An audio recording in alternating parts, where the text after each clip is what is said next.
Why the giraffe don't look like the lion? They don't hunt. It ain't got nothing to do with what you eat. You think the lion look the way it eat because of what it eat? You think the physique is what, like watch the lion. You think that physique is that because of what it eat? It's not. It's the hunt that make it look like that. It's the hunt, because every time it get up and it go out, it's got to run. Every time it go out, it's got to jump on my man and boom, bring my man to the ground. And I don't know if you watched it or not, but I promise you, whatever they catch, it ain't just letting them eat it. It's a fight going on, and every time it fight, it gets stronger. Every time it fight, it get more ferocious. Every time it fight, it becomes more of what it is.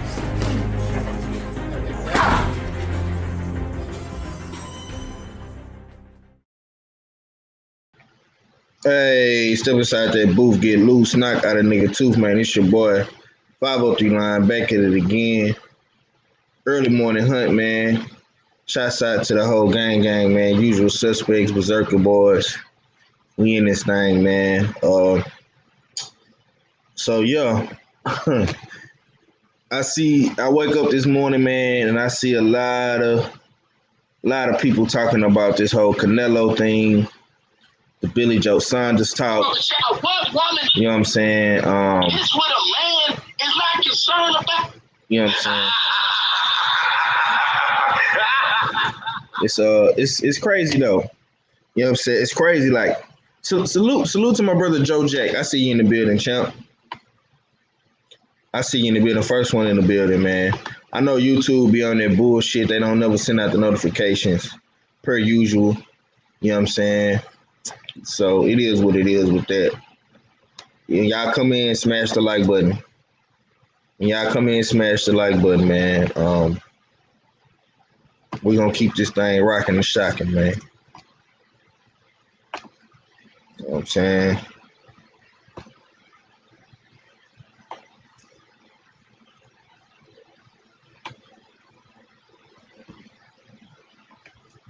We send out these links to the family.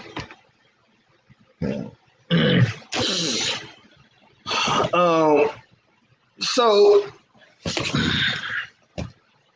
we had some okay fights on last night. I'm not gonna say they was the best of the best, you know what I'm saying? We had some pretty good fights on, you know what I'm saying? PBC had an okay card, you know what I'm saying? The Zone had a pretty good card as well. But everybody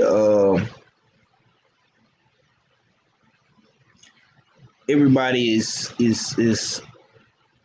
fixated on, you know, giving Canelo all this credit and shit like that. And like I say, this is the good, the bad, the ugly, and the truth with Canelo. Listen, Canelo is one of the best Mexican fighters out there today. You know what I'm saying? Check your shit, Act. You know what I'm saying? I sent you a link, champ. You be pressing me about the links and they already be sent, champ. You don't never check your deal, bro. I put it in the group, the usual suspect group that you don't check, and I sent you one personally, champ. What more do you want, champ? You know what I'm saying? You know what I'm saying? That's my brother, man. I sent you the link 2 times, my guy. 2 times. Ghetto Love in the building, North Jersey. You know what I'm saying? Shout out to the North Bombers, man. He say salute. The Canelo fight was disgusting, bro. My boy Jelly Bean say salute. What's going down with it, man? Harold Jones at A-Town shouted, checking in, man. Bless up, homie. Salute to the A-Town. You know what I'm saying? Big Snack Pack. Salute, Big Cuzzo. My boy say Pisces run the world. Yeah, man. Salute to my Pisces brothers, man. Got a bunch of Pisces out there doing their thing. But you know who come first, brother? Aquarius, homie. You know what I'm saying? Then Pisces. But it's all to the good. You know what I'm saying? It's all to the good. But like I say, man, Canelo,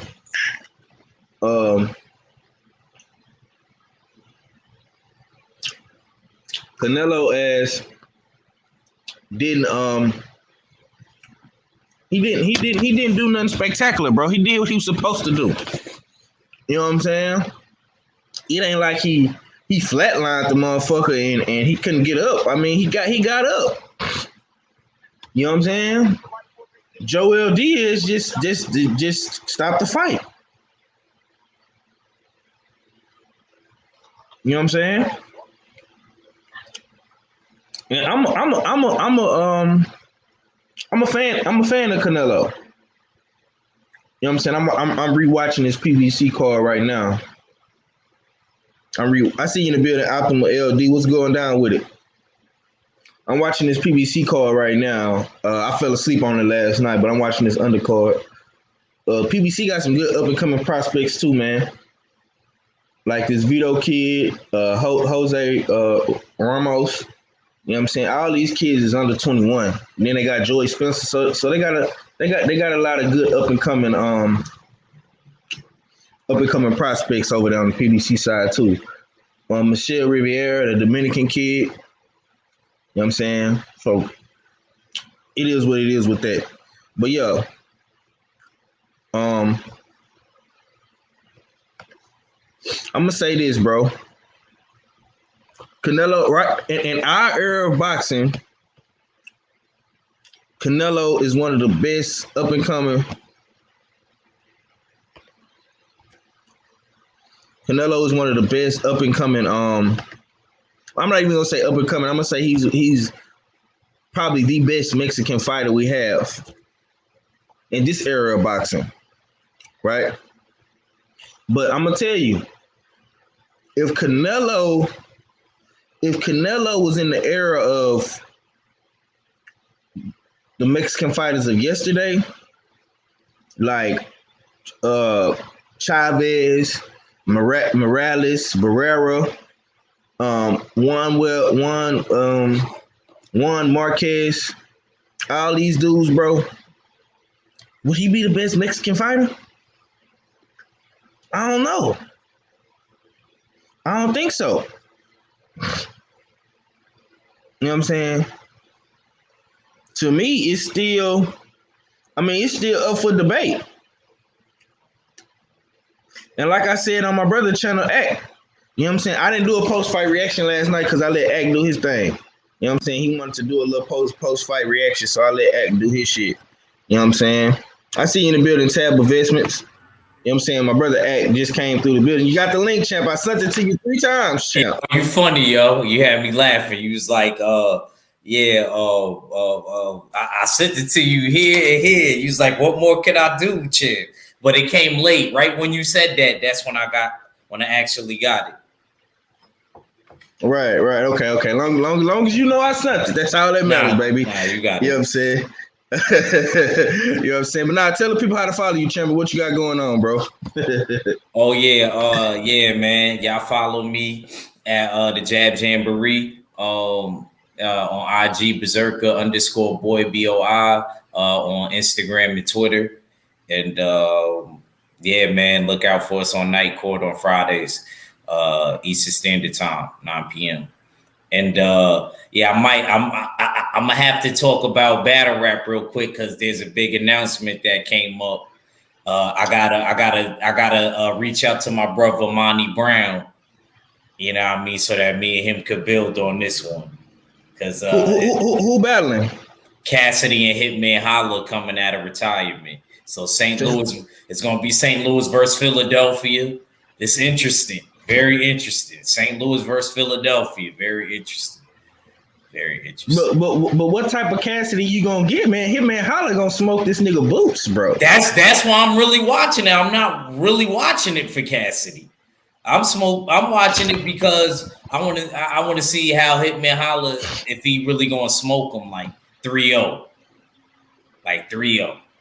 Yeah, man. Like Ghetto Love say, bro. Hitman gonna kill Cassidy, man. Salute to Ghetto Love. He on his battle rap shit today. You know what I'm saying? I agree with you, Ghetto Love. You know what I'm saying? Shout out to Jersey. You know what I'm saying? I'm riding with Hitman. Salute to Jersey. Salute to Patterson and New Orleans. Yeah, man. My boy also said Canelo is a good fighter, but the level of competition he's facing is disappointing. Yep. So I'm gonna ask you this, bro. And we talked about this. I talked about this a little bit last night on your channel, bro. When you talk about great Mexican fighters, I mean, you talk about Salvador Sanchez, RIP to him.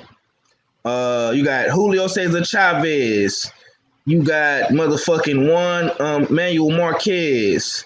You got Ricardo Lopez, Eric Morales, Marco Antonio Barrera. You got so many of these great Mexican fighters. Do you think if Canelo was in these guys' era, would people consider him the greatest Mexican fighter of all time? If Canelo was in those eras, you know what's crazy? I talked to somebody about that.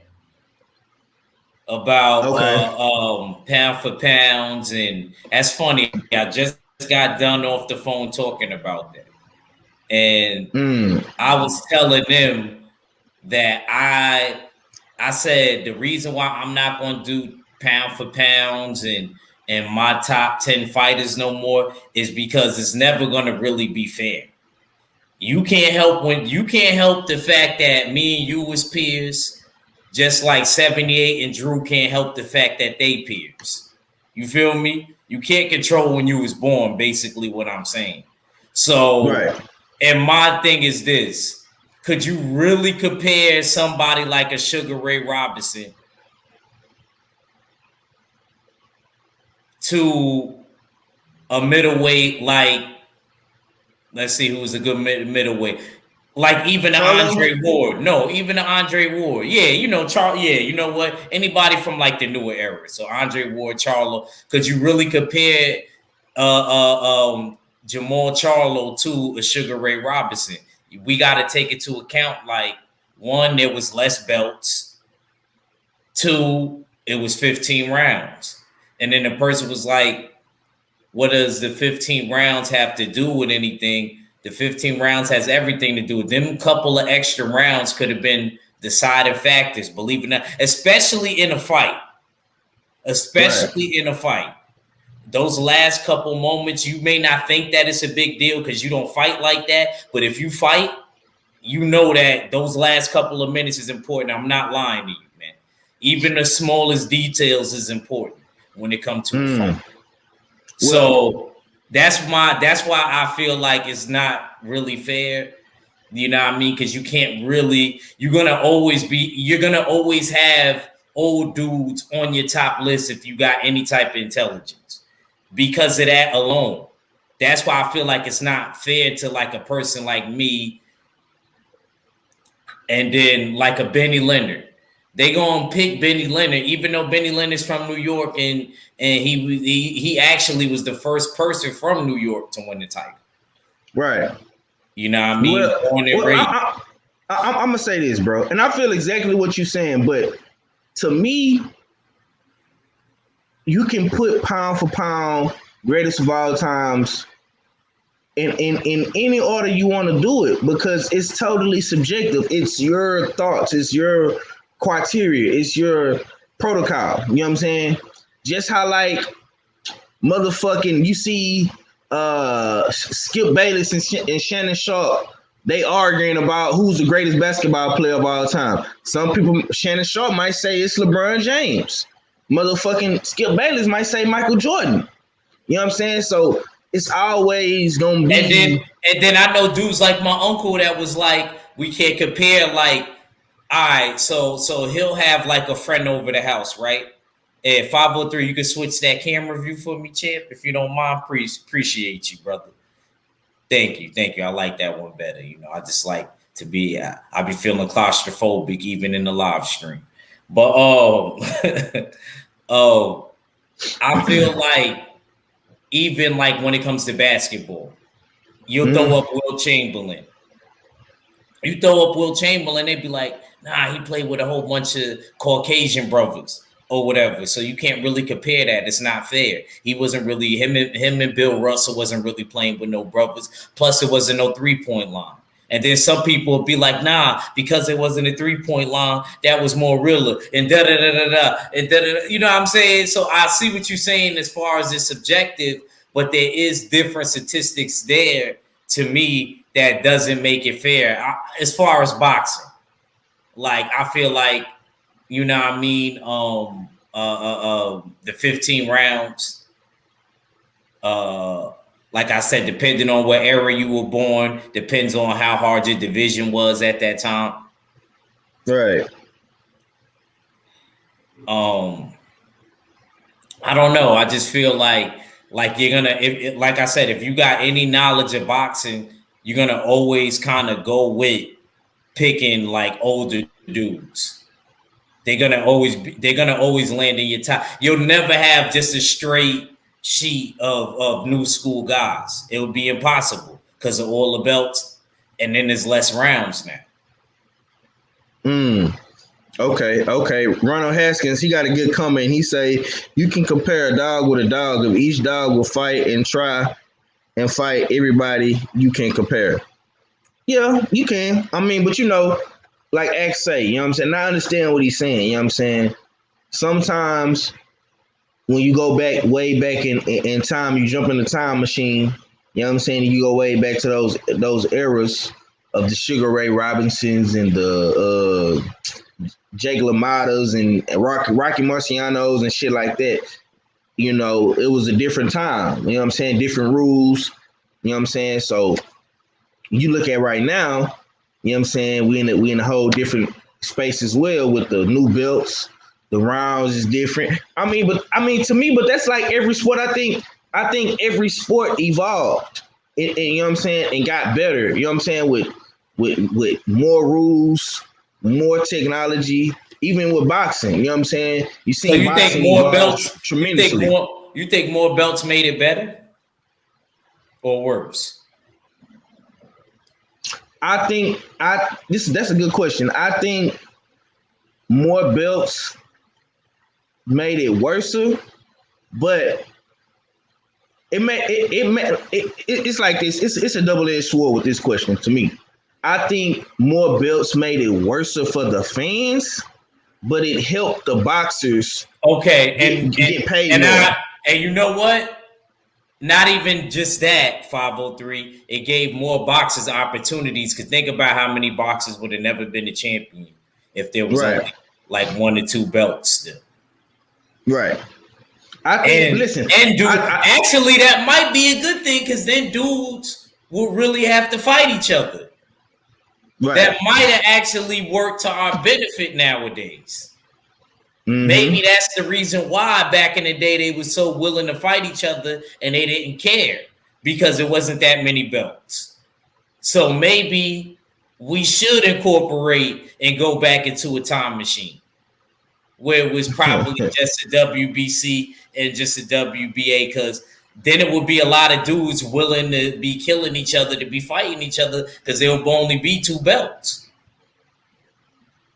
Yeah, Tay Brown say too many belts in boxing. Yeah, like I say, it hurts it sucks, like I say. You know what I'm saying?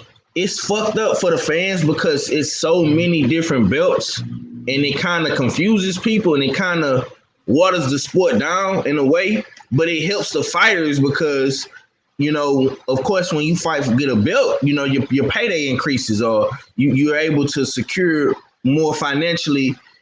You know what I'm saying, with your career. You know what I'm saying? So it's a double-edged sword. To me, I feel like if I was over boxing, I would only have 1 belt per weight class. You know what I'm saying? And I would make guys fight eliminations, you know what I'm saying, and they would get paid more for the elimination fights. And of course, when you fight for the championship, you would get the maximum payday. You know what I'm saying? But that's just me. You know what I'm saying? But I think this is what I think, bro. I think when you have sometimes you have fighters and I'm gonna just say athletes. You have athletes that transcend sports. You know what I'm saying? You might have let's say a Michael Jordan in basketball, Muhammad Ali in boxing, a motherfucking Deion Sanders in baseball and football. You know what I'm saying? These guys transcend the sport. You know what I'm saying? They only make the sport go go higher and the stock rises higher. So when you had a dude like Muhammad Ali, who was making all this money, selling out venues left and right, the WBC like, well, damn, he doing all that. You know what I'm saying? The WBA like, well, damn, Ali doing all this. You know what I'm saying? And you see all these businessmen coming together like, man, well, maybe we need to make another belt because the sport is transcending. You know what I'm saying? It's so much money in the sport now. And that's what was going on, I think, like in the 80s, you know what I'm saying? Early 80s, late 80s, when they had dudes like Ali, Sugar Ray Leonard, you know what I'm saying? So the sport just evolved, you know what I'm saying? So that's why I think it kind of went that way. But, you know, I don't know, bro. I don't know, man. It's definitely too many belts now. You know what I'm saying? Way too many belts. Too many fucking belts. You got the fucking interim champions, the regular champions, the silver belt. It's just, I mean, it's crazy, bro. Franchise champion. Tay said, are some of these belts even relevant? 503 and Jab Jamboree. Not the only belts that's important is the WBC regular, because now I gotta call it the regular belt. They got a franchise. The WBC, the normal standard full title like that Devin Haney has. Right. Then we got the WBA Super, then the IBF and the WBO. That's as far as I'm taking it. Anybody else want to take it farther with the IBO and all of that? That to me be more people that's fans. I never heard nobody that was really boxing that cared about that. And if they do care about it, it's just to get in position for a title. Because the IBO, I believe when you win it, it puts you in position to become the mandatory, I believe, for one of the belts. I don't remember if it's the WBO or I actually don't remember. But yeah, it puts you in position.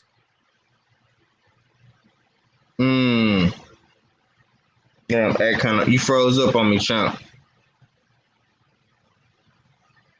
Can y'all still hear me? Because I know Ack froze up. He got caught up in the rapture.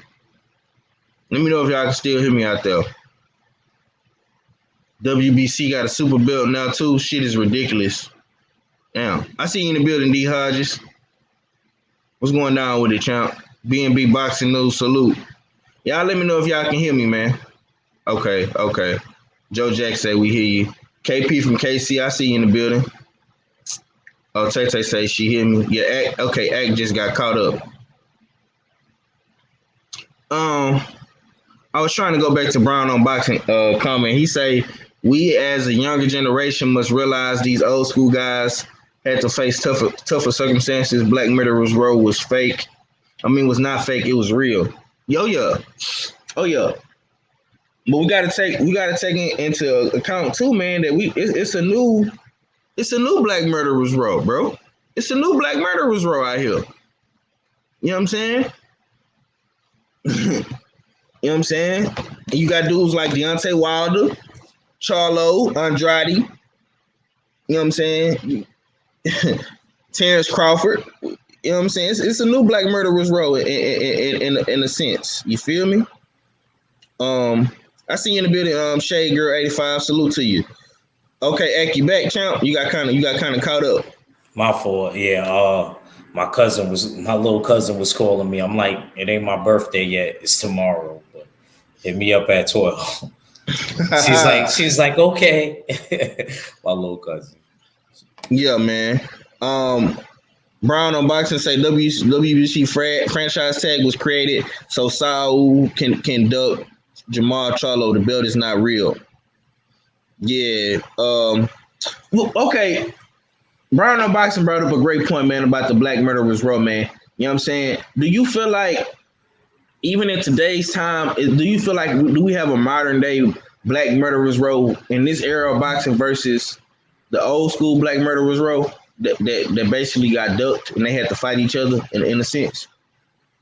I'm not even gonna lie. I can't even say that because they actually fought each other. Even the dudes in the second bracket, in the second tier, I I want to say I call them contenders. You know what I mean? The contenders, they not even fighting each other in a lot of these weight classes. So please, bro, they can't compare to those guys back in those days. And that's what I mean about you really can't compare it, because the times, the people, the generations, everything was just different. You know what I mean? That's like you arguing with somebody, one of the old heads. What generation was better? Was it the 80s or the 60s? You know what I mean? There's some people that be like, nah, the 80s did this, but the 60s, I don't know. It's just hard, man. You know what I mean?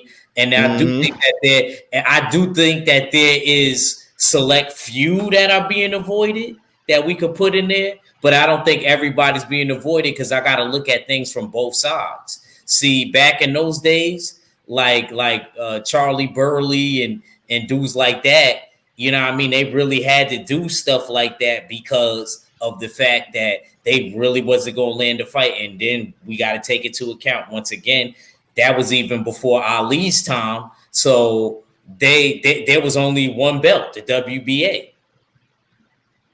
Right. The WBC ain't come around to like 63, 3 years before Ali became champion. And then I remember him and Ernie Terrell fought. Ernie Terrell was the WBA champion, and then that when Ali beat Ernie Terrell, because Ali had the WBC, that made him undisputed. Just like if we want to fast forward a little bit past that, when Tommy Hearns and Sugar Ray Leonard fought, I believe Sugar Ray Leonard was the WBC champion, and Tommy Hearns was the WBA champion. And that was for the undisputed welterweight championship. It's only 2 belts. This is, what was that, 81? Yeah, I think so. Something like that. Yeah, it was 81. Yeah, man. I mean, and you're right. You know what I'm saying? Because I do got to give dudes like, Charlie Burley, Eddie Booker, Kid Coco, you know what I'm saying? Lloyd Marshall, Aaron Wade, all them guys. You got to give them dudes credit, man. You know what I'm saying? Because they definitely fought each other. Unlike some of these new guys that's being avoided. You know what I'm saying? And yeah, man. I mean, it like Brown and Boxing said, it was just a different circumstance, man. Way different circumstance. You know what I'm saying? Now, Top Rank, PBC, The Zone, man, they'll find these guys lower level, opponent. You know what I'm saying? 503. If you think about it, bro, if you was a pro boxer, you in my age bracket, so bro, we would never even have been able to see a 15 rounder. We wasn't even alive yet. Nah. You know what I mean, even when they stopped 15 rounders, we wasn't alive yet. A few years after we was born, but you know what I'm saying? But still, bro, we would have never. And even some people that are old heads, they because of when they was born, by the time they would have been grown, like they stopped 15 rounders. So that's what I'm trying to say. Like all of that to me means like something when it comes to like this time frame. Going from 12 to 15 is a big difference. I don't care what nobody says. That shit is a big. You come and you spar with me. Whoever don't think that, you come spar with me 10 rounds, and then we step it up to 12. I bet you'll be looking at the clock once it hit the 9th round. Like, yo, I put money on it. I put any amount of money on it. Unless they a fighter. Nah, I mean, shit, you got a point, bro. I ain't gonna argue with you on that one. You know what I'm saying?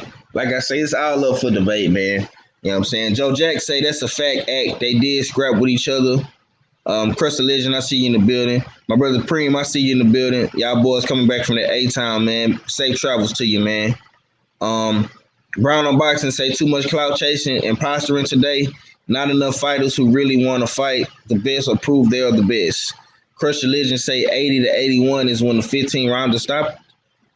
I thought it was 88. Now it was late 80s. It was late 80s because it was it stopped because of your boy Ray Boom Boom Mancini, and he fought a Asian brother. He fought an Asian brother Rome from Far Rock, bro. I'm gonna need to see you subbed. If you're from New York and you're not subbed to my channel, I'm gonna feel a certain way when I see you. You got no choice in the matter. If you're from New York, you got no choice in the matter, and I mean that. If you're from New York and you're not subbed to me, especially because you from Queens and my connection to Queens, you better definitely be subbed to me, bro. All over Queens. Yeah, man. What is it about Queens, man? It seems like all New York niggas fuck with Queens. It don't matter where you from. Like, you see my cousin that be in the chat, IP Star. He from Jamaica, Queens, and those are the cousins that I came up with. You know what I'm saying? And we will always visit each other. They would come uptown and. You know what I mean? Sometimes I'll be in Queens more with them, but those are the cousins I really came up with. Those are the ones I always be telling y'all about and them stories. You know what I mean? Yeah, we was always like, I don't know. Queens is just is different. You know, that's like the borough with the houses. So okay. I could have seen you and like Stay Ready. You know what I mean? But also I gotta give my Queens brothers credit. You know what I mean? Outside of I say Harlem brothers, I say Queens brothers, you know what I mean? They definitely get flea. You know what I'm saying? They definitely get flea. So I shout out to all my Queens brothers. You know what I'm saying? Salute. I know there's somebody else from Queens too. I think it's a female that I be seeing in the chat. Somebody told me she was from Queens. But yeah, salute. But yeah, Queens and Long Island, I got a lot of friends over there. A lot of friends. Because as soon as you go off the avenue, it's a long avenue called Jamaica Avenue, 503. I would love to take you. I ain't gonna front. You see mad stuff, shopping. Like you literally could take that all the way to like you could go into Long Island, depending on what side you at. You can walk all the way to the app. He said, home of the fly hustler. He said, fly guys. Roll from far. Yeah, because roll from a different part too. Roll from where Stack Bundles is from. You know what I mean? I got my niece live out there. My older sister's daughter, Jada. She live out there in Far Rock. I also got peoples out there, Charmaine and my boy Rob. Okay, yeah, man, because it seemed like the Queens niggas and the Harlem niggas, they kind of connect on that fly guy shit. You know what I'm saying? Yeah. Facts. I know.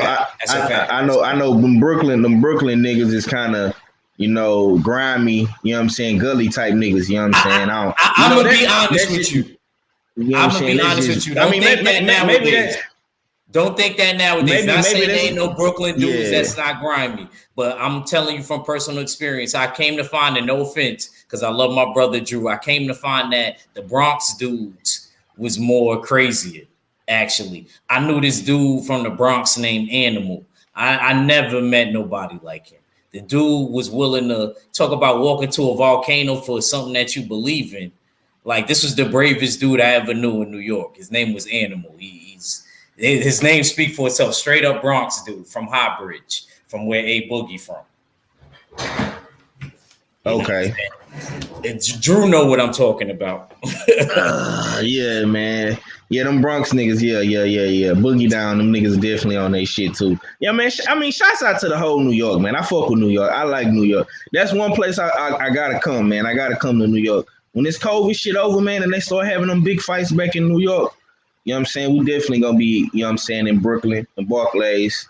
You know what I'm saying? I really want to come to Harlem and Queens, you know what I'm saying? You know what I'm saying? So yeah. I go from. I'm gonna take you to Astoria, 503. I'm gonna take you to Astoria. Real quick. I go for. I got some spots out there I gotta take you to. Yeah, man. Okay, well, I want to ask you, bro. Canelo and this Billy Joe Saunders fight, man. They already promoting it, and they trying to get the fans excited about this fight, man. But what are you expecting to see from Billy Joe? Do you think he will present a threat to Canelo in any shape, form, or fashion in this fight? I'm sorry. Say the last part. What was you I say, do you think Billy Joe will pose any threat to Canelo? You know what I'm saying, in this fight, like stylistically. You know what I'm saying? Will he pose a threat to Canelo? You know what I'm saying? Do you think he'll make it a tougher fight than what people expect? And I see what you say, Rome from Far Rock. He say he moved to Tampa. He had to get his Far. Trust me, bro. You know what, bro? You got to come in the chat. You got to sub to me because I'm gonna do a New York live with Drew and Blue Blood one day. We still planning to do that one day. We might actually have to do it in person. But I feel like Billy Joe, he would have did much better than that. I know we give Billy Joe a lot of slack and all of that, but Billy Joe would have took that Canelo fight serious, believe it or not. I think he's gonna take that fight dead serious. And I think that he's gonna actually try to win. Why wouldn't you? Why wouldn't you? Who I think at this point, anybody that could debunk the Canelo myth, if they got any power to do it, I think they're going to do it. I don't think these dudes are just losing on purpose no more. Maybe a couple, couple other ones in the beginning. But now I really think that like people really like are tired of him. I think it's to that point. You know, when a person is famous 503 and you think that they say people is getting tired of seeing you on the tabloids, they seeing you a lot, you know what I mean? You on Twitter, you on social media too much. They usually say that's the good point. You know, that's a good point. That means that you at the height of your powers, because that means that you almost household name status. So I feel like that's where Canelo is getting right now. He's getting there. The dude has Salt Bay at his fight, bro. Y'all know the cooking dude that be throwing the pepper. See, if y'all was on the cooking channels, y'all would know who I'm talking about. Yeah. He real big out there in New York and shit. Don't they got like the Ellen restaurant and shit he be at? Yeah. Mm-hmm. I know exactly who you talking about. I know you do. I know you from a cooking state. Yeah. Oh yeah, you know everything big and better down here, baby. You know what I'm saying? We got, but I'm gonna say this though.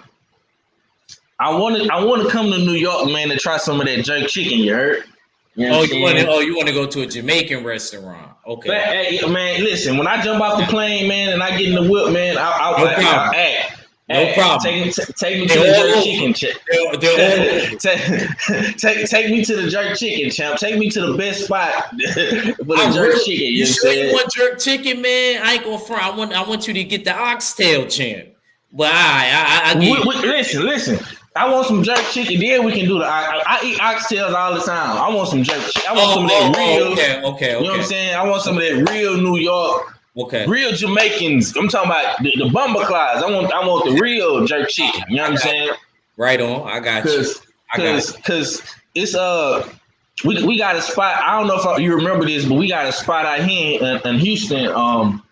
Cool Runnings. You know what I'm saying? But it's all the way on the other side of town. You know what I'm saying? I really don't get to go that much to that spot. You know what I'm saying? So when I come out there, I know Jamaicans is all over New York, so they got jerk chicken spots everywhere. You know what I'm saying? And I heard the famous story. I be watching Hip Hop Undiscovered. Haitian Jack had my girl Madonna eating jerk chicken in the hood or some shit like that. Oh yeah, yeah, man. Haitian Jack, real New York dude. I see you in the building, Errol Taylor Sr. Let me see. Bruce goes, Optimum LD. Mr. Yellow Belly, get out your feelings, bro.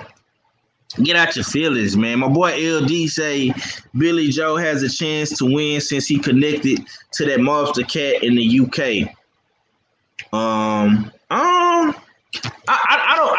don't think he gonna be a factor in this fight, bro. You know what I'm saying? But he do got a chance to win. He do got a chance to win.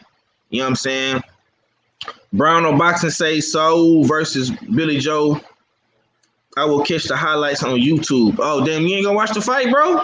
You ain't gonna watch the fight? Damn. The fuck wrong with y'all niggas, man? Yo, Yeah. he ain't even give it a chance. Nothing. Nah. He just said guilty. Yeah, man. Salute to my brother I Am Ill Will, man. My brother Bruce Gold say salute my brothers 503 and act, yeah, man. Optimum say I've been there. 503, my brother took me there, went hard. Yeah, the fight is May the 8th. They fight Cinco de Mayo weekend. You know what I'm saying? So they're gonna be fighting on Cinco de Mayo weekend, man. I Am Ill Will, salute to my brother, man. Salute, homie. Black Banner say you want real Jamaican food, go to the Boogie Down Bronx, the People's Republican of Brooklyn. I don't know. I'm gonna let that's act department, bro. I'm gonna let act handle that. I feel like there's good Jamaican restaurants all over, but you know what I mean, everybody got their spot in each borough. That's like seafood. You know what I mean? Some people say City Island. People in Harlem will tell you the Lighthouse. Okay. So okay. To each his own. Mostly people in the Bronx say City Island, but people in Harlem will say the Lighthouse. Yeah, another bout between steroid users, Canelo by KO. Damn. Okay. See, Tay Brown say she wants some curry chicken now. Okay. I want some oxtail, really, because he brought it up. You know, Jamaican food. I don't know why. I always had a thing for oxtail, man. Yeah, man. Oxtail's the shit, though. You know what I'm saying? Bruce Gold say I ain't giving Canelo no pass. His competition isn't what the face of boxing should be fighting. Not my pound for pound. Okay, I want to ask you this, bro. Bruce Gold just brought up a great point. In this era, you know what I'm saying, do you feel like Canelo is the face of boxing? Do we live up to that standard? Your standard of being the face of boxing?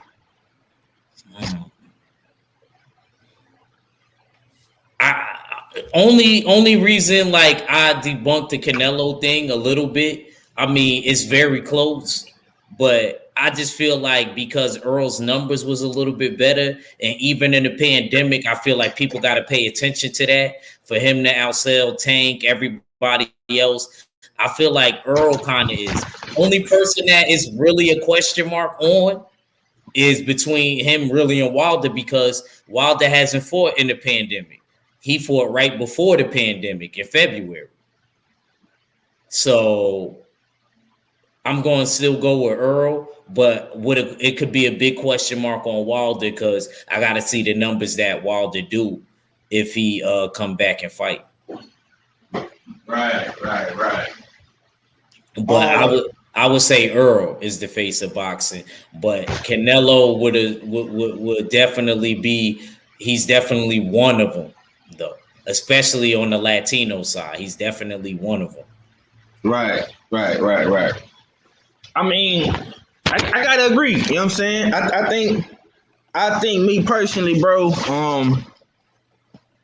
I mean, even looking at last night, like you say, bro, they had South Bay up in there. They had a bunch of fighters. You know what I'm saying? A lot of Latino celebrities was in there. He had dudes like Pitbull and shit like that. You know what I'm saying? So when you really think about it, I mean, Canelo on the Mexican side, he that guy. You know what I'm saying? But overall, you know what I'm saying? Numbers don't lie, bro. Like I think Earl. You can say Earl then Canelo. You know what I'm saying? I wouldn't be mad at that. You know what I'm saying? If you just putting it in order.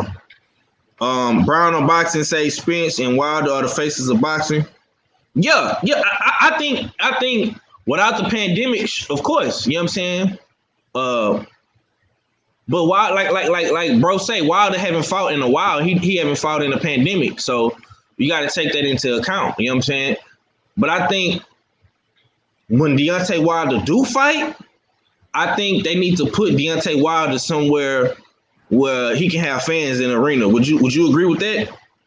Oh yeah. Can you hear me? Yeah. I hear you.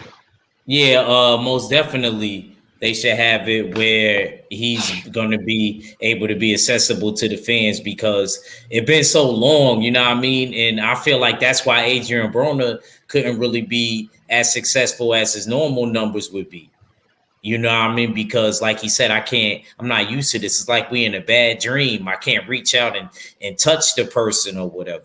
So I definitely feel where they're coming from with like having fans in attendance and the frustration. It is kind of weird watching a boxing match with no audience and no like kind of reaction in the background. You know what I mean? I guess I'm kind of getting used to it now because I feel like the fighters can hear everything the commentators are saying. Yeah, it's kind of weird, bro. It's kind of weird because you can hear everything people saying. You know what I'm saying? Even on the when the Darrell was fighting, what's the name? He was talking to Breadman the whole time. I was like, yo, see, if there was a crowd, he would have never did that. You know what I mean? It'd have been too loud. His family probably would have been there. His brother probably would have been there. So he'd have been too into other things to be worrying about all of that. But nah, that's he's saying, bro. I felt like he was fighting Breadman. yeah, man. Steven Edwards, for those that don't know who I'm talking about, that's J-Rock's coach, the Breadman. J-Rock old coach. J-Rock. Yeah. I'm sorry, J-Rock old coach. I can't keep up with these dudes nowadays. I can't. As soon as they lose a fight, they fire their coach. Yeah, man. You know, but they blame Wilder when he did it though. But you know, all these other guys do it, and it just goes unnoticed, I guess. But anyways, let me catch up in this chat. Earl Taylor Sr. say Earl is fighting better competition. Oh, that's undebatable. we already know that. Canelo is not the face of boxing. Okay. Ricky Williams say that Wilder is the face of boxing. Okay. I just want to see Wilder fight in the pandemic, man, and I want to see him do good numbers. But I can't argue with you on that one either. Canelo got close to 60 fights, and we can only name about 20 of them. Yeah. Well, you know, Canelo turned pro when he was 15, bro. He was fighting in Guadalajara in Mexico and shit. So a lot of early Canelo fights we didn't know about. Black Banner say 503 when you come to New York. We got you, brother. Stay ready and all fella too. Appreciate you, Black Banner. You know what I'm saying? Wilder, Fury 3 and AT&T DF Dub could have been months ago. Yeah, with Fury ducking. Fury ducking, bro. Those audience tracks are irritating as fuck. Yeah, man. Joe Jack say, how do y'all grade Kronk's gym performance corner-wise yesterday? I didn't see the real punching power looking at any better form from the training. Sugar Hill was real quiet. He was too quiet for my taste. He was too quiet. Wasn't telling Anthony Darrell to not stop talking back and none of that. At least I didn't hear it. He was a little bit too quiet for my liking. Yeah, man. The real to me, bro, was just off. I thought Darrell was gonna come in there and destroy this dude. If I'm being honest, I really thought that. You know what I'm saying? The fight to me, bro. Darrell, the punching. I didn't see his pop last night. I didn't see it from the couple of rounds I watched, and I'm literally I got it on my shit right now. I'm about to watch it again. You know what I'm saying? So I'm gonna go back and rewatch it. You know what I'm saying, and see if I could see something. But X said he was counter punching good, so I'm gonna take my brother word on that. You know what I'm saying, bro? He was counter punching great in between them shots. It kind of was crazy because the Delaware kid, and shout out to my family in Delaware. I got peoples over there in Newark, Delaware, and all of that. Yeah, man, that dude tough. He was tough. Yeah, he was tough. To be honest with you, I think, Joe Jack, to answer your question, I just think Darrell underestimated Holmes. You know what I'm saying? He wasn't that to lay down. The truth be told, bro, I would like to see him back at 54. I would like to see him versus Jared Hurd or somebody that's gonna really test him, a Rosario or Lubin. You know what I'm saying? I want to see him fight somebody like that, bro. The real Earl Taylor Sr. say the real reflexes slowed down, and he was getting countered a lot. He slowed down a lot. Okay. Kronk hip, Fury punch hard with no problem though. I mean, you know, allegedly they say the gloves was loaded. You know, he ain't had no padding in the gloves, so I don't know, bro. You know what I'm saying? I don't know what a punch of power was at with Darrell though. I thought Darrell was gonna, you know, get this guy up out of there. You know what I'm saying? That kid could take a shot, most definitely. Yeah, he got a chin on him too. Cause I was looking at some of his old highlights where he was fighting another dude, and he was taking some shit. You know what I'm saying? So yeah, he definitely got a chin. You know what I'm saying? But I want to see him in there with a Lubin or a Hurd or somebody that's gonna press him. You know what I'm saying? I think Darrell was trying to box too much for me, so in my personal opinion. But I'm finna go back and watch the fight. I'm finna fast forward and watch this the rest of this fight, man. I watched the undercards of the PBC. Did you watch the undercards act yet? Did you get a chance to watch the PBC undercards? Did you see the Jose Ramos fight or the Vito Jr. fight on Michelle Riviera? Did you watch any of those prospects on PBC? I was watching the Zone at the time, but I should like if I probably wasn't on the live, I probably would have rewatched it, to be honest with you. I probably would have went back and rewatched it. Okay. And my fault. I meant to put my channel. I put NY. I don't know. I was typing too fast. But yeah, y'all see it in the comments. Is this the link to your channel? Yeah. Okay, yeah. Everybody, if I got like 18, 19 people in here right now. Everybody that's watching this live or gonna watch it on the replay, man. Y'all go subscribe to my brother's channel, man. That's the link right there. You know what I'm saying? Click on it, subscribe, come right back, man. And y'all tune in for Night Court. As a matter of fact, let me cue it up for y'all so y'all know when we go live, man. Y'all tune in to Night Court every Friday night, man. You know what I'm saying? Here you go right here. Check it out. Y'all go subscribe though right now. I got 20 people in here. Go subscribe to my brother, man. Court is now in session.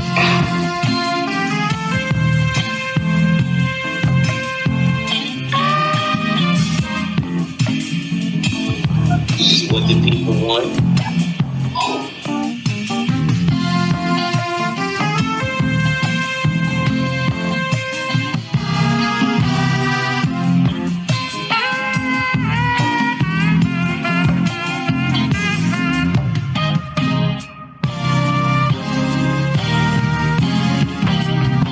Hold on, man. Hold on. Yeah. Okay. We back. Appreciate that. Nah, man. You know it's all love, bro. We gonna get you to that 1K, man. You know what I'm saying? You definitely overdue for it. You know what I'm saying? So we definitely gonna get you there. But I want to ask you this, man. Let's talk about your channel for a little bit. You know what I'm saying? I'm gonna leave the link right there for y'all to go subscribe. What made you come up with that theme of Night Court? Okay. How did this whole judge Galvatron and banging the gavel? What did that shit come from, bro? Okay, so I'm actually watching. What is it called? What was that called? It was a growing up hip hop episode. I was watching a growing up hip hop episode, and I seen Pepper. Salute the Queens again. Y'all remember Salt and Pepper? You know, they from Queens. Salute, you know what I mean? And she has like a nice gavel. Her gavel was nice. She didn't have the block. And she always brings the gavel when she has arguments with her family. So I'm thinking, so I'll see her doing that. But see, she wasn't really banging the gavel or anything like that. I never seen her with a block, but she just had the gavel in her hand whenever they would be having discussion. So I was thinking, so then I'm talking to Steels, and he was like, I brought up Night Court. And Steels was like, yo, that was a good show. This is before me and you was born. Like, they had the series, and by the time the series ended, I don't think me and you was even born yet still. Maybe a few years after, but we wasn't born yet. So they was like, yeah. And then I went over to my uncle crib, you know what I mean? I was on Drew Ham or whatever, you know what I mean, Uptown or whatever. And he was like, yeah, that used to be a show before you was born. He was like, Night Court, everybody used to watch. He said it was more like a comedy. So because of Steels and my uncle, I went back to YouTube and I watched the Night Court.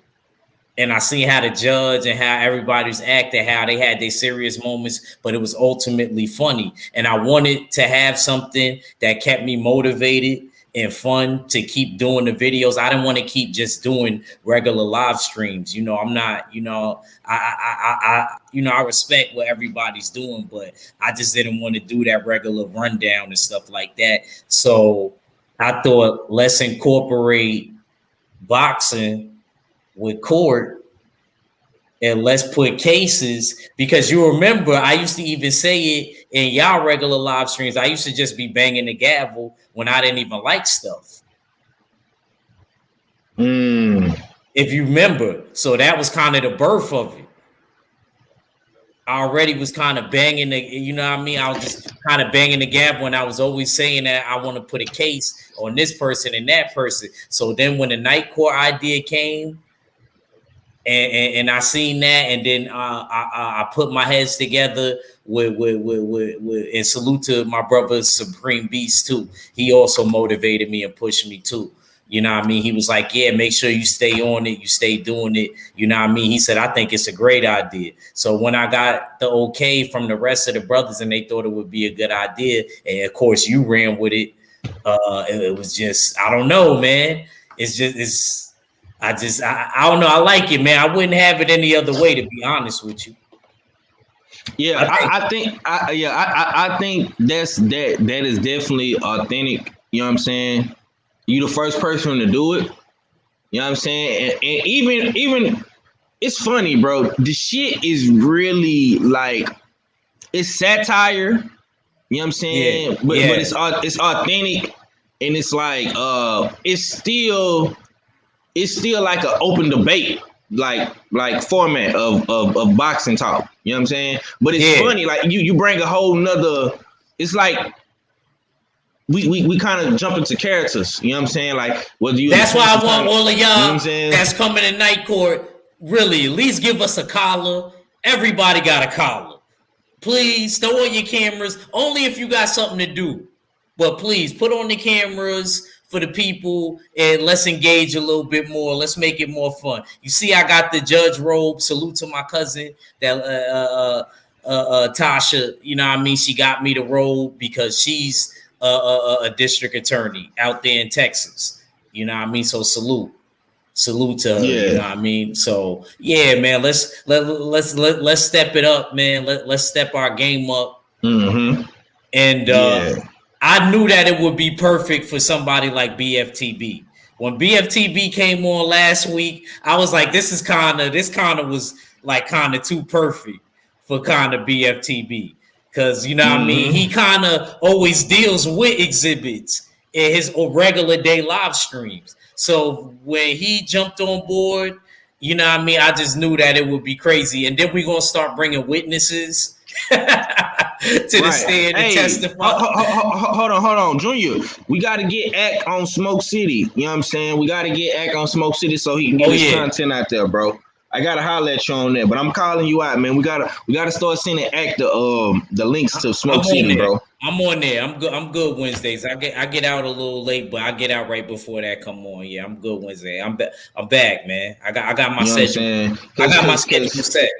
I'm gonna keep it real, bro. Like I know a lot of brothers is getting to that 1K, bro. But like Act, all fella, they been down. So we gotta get them channels to 1K. You know what I'm saying? Okay, he said you on the list. Yeah, you definitely gotta start back and you gotta come, bro. You gotta start coming. That's the only way, you know what I'm saying? You'll get your name out there more and more. Like if you come on a consistent basis, because I want your channel to grow. You feel me? Like I hit my 1K status Supreme is on his way. He got like 700, 800 subs. I Am Ill Will hit his 1K. So brothers, everybody shit is clicking. You know what I'm saying? You gotta get the shit out there, bro. And Junior, you better get your boy Mahari. He trying to make me put a case on you, my Pisces brother. Come on, bro. What Mahari talking about? You gotta get Mahari in check. But yeah. I appreciate you, 503. I appreciate you, bro. You know what I mean? Yeah. Appreciate you. I know what you're trying to do, and especially that'd be a nice 1K because you know your boy birthday is tomorrow. Your boy birthday is tomorrow. You know what I mean? That 2-9 status. You know what I mean? We young OGs now. Facts. Yeah, we some young OGs, man. We's definitely some young. Yeah, Mahari the police, man. He said Mahari. Mahari is the police. Yeah, he is. He the police, man. And you say, what the fuck is Houston, Texas doing? You talking about the football team? Oh, they fucking up. That's what they doing, old school OG. They fucking up. Pisces gang shit. Yeah, man. Salute to all my Pisces, man. Like I say, man, you know what I'm saying? Act birthday tomorrow, man. You know what I'm saying? Show him some love. Subscribe to the channel, man. Tune in to Night Court. You know what I'm saying? Let's get my brother to that 1K, man. It's inevitable. We got to get Act to 1K. He been down with the cause. You go look at all my old live streams. Act been on it. Act got hella content on his channel. You know what I'm saying? Only problem I have with my brother is that nigga, he disappear on me sometimes. The nigga go MIA, yo. You know what I'm saying? But like I say, he got a lot of shit he dealing with. You know what I'm saying? He a fighter. You know what I'm saying? So he go through the ups and downs of that and just living life. You know what I'm saying? But my brother back, and we definitely gonna be you know, on his channel every week, and we gonna bring. And I know my brother got a lot of dope ideas. We're gonna be bringing more people on Night Court. You know what I'm saying? BFTB. I'm not gonna lie. If y'all didn't watch last week episode with BFTB and All Fella, man, y'all gotta go watch. That was classic. That was straight classic. I don't know. And Steels, where all them highlights of you and BFTB at? Where's the highlights, bro? That even if you can only get the first 40 minutes, bro, I gotta give you BFTB number. BFTB could get all of that shit. I know he could get all of that shit. Yeah, man. Terry Smooth Jr. in the building. What's going down with the channel? Old school Eric say, yeah, oh yeah, they fucking up, bro. They fucking up. I don't even want to talk about Houston, Texas right now, bro. I gotta keep my mind positive because the football shit is fucking with me. Okay. Greetings from the north side. Just woke up. Okay, we'll bring your ass on. Stay down for your crown. Yeah, man, we definitely gonna stay down for the crown, man. You know what I'm saying? Regardless of what's going on. Yep, that's a fact, man. You got to stay down for the get down. So what, you like on episode 5 or 6? The next episode is B5, episode 5. Okay. Episode 5. So yeah, you been kind of on a consistent track, man, but you gotta keep the consistency going. You know what I'm saying? You only come on once a week, you know what I'm saying? So you need to start. This is just an idea. You don't have to do it. But like I would start like making like little Night Court themed videos, like you know what I'm saying? Because I know Steels do the highlights and the shit. Yeah, I be uploading. You know I be uploading it. I be uploading them on my page. I got a playlist. So if y'all missed anything from the playlist, I got highlights of certain episodes and things like that. And a lot of people be engaging and stuff like that. Like I said, I'm even getting emails and things like that. Junior got my email address still, right? 503. I gotta email Junior. I still think I got his. Yeah, man, we gonna be doing more. But what else you wanted to build on, man? What else you wanted to build on, man? Oh, we got. I'm trying to see. I'm trying to see if our fella gonna come through. Oh, okay. Yeah, Junior, just send me a message real quick, just so I make sure that like I got yours or whatever. Just send me a message if you can. Okay, I see you in the building, Dre's finest OG. What up with it, You know what I'm saying? Salute to you, OG. One of them ones in the building. He say, "What's good? What's a pointless fan?" I don't know. A pointless fan, I guess, is a motherfucker that don't care. I don't know. Facts. You know what I'm saying? DB, mother trucker, mother truck. Mother Track in the building. I ain't never seen you, family. Is that which DB is that? Is that the I know that ain't Martha Track, DB the Martha Track. Yeah, I don't know. Salute to you though, homie. I don't want to mess your name up. You know what I'm saying? What is a pointless fight? A pointless fight. He said, what is a pointless fight? I mean, my bad. So I know what you talk about. You getting that Canelo and Yildirim? Is that what you trying to say? One of them ones? Do you have a case, brother? If you got a case, write it in. Come in tonight. You know what's crazy, right? 503. Somebody that emailed me said you know that BFTB did a great job prosecuting, but they want to see him on the defense. Because I'm also in agreements. It is easier to prosecute somebody than defend somebody. I feel like when you're on the defense, that's hard. That's hard. You know what I mean? You got to prove why the person not guilty and all of that. So he said he's down for that. So salute to the brother. Y'all gonna see BFTB back on the defense though. He gonna be on the defense. So. Okay. My brother say I'm gonna start the Lions Den baseball community. Yeah, man. Hey, do your thing. Do your thug thizzle, Big Snack Pack. You got my support. Oh, that would be dope. You know what I'm saying? Dope. I'm definitely going to sub to it if you do that. Yeah. Big Snack Pack been rocking with me for a minute. So yeah, man, I'm gonna fuck with it too. You know what I'm saying? Okay, he said he got it at junior@juniorthetruth.com. 2 seconds. One of the ones say, "What's a pointless fight?" I mean, my bad. Oh yeah. Okay, main event Mark in the building. My brother say he got a case. Okay, let us know, man. He said he got a case.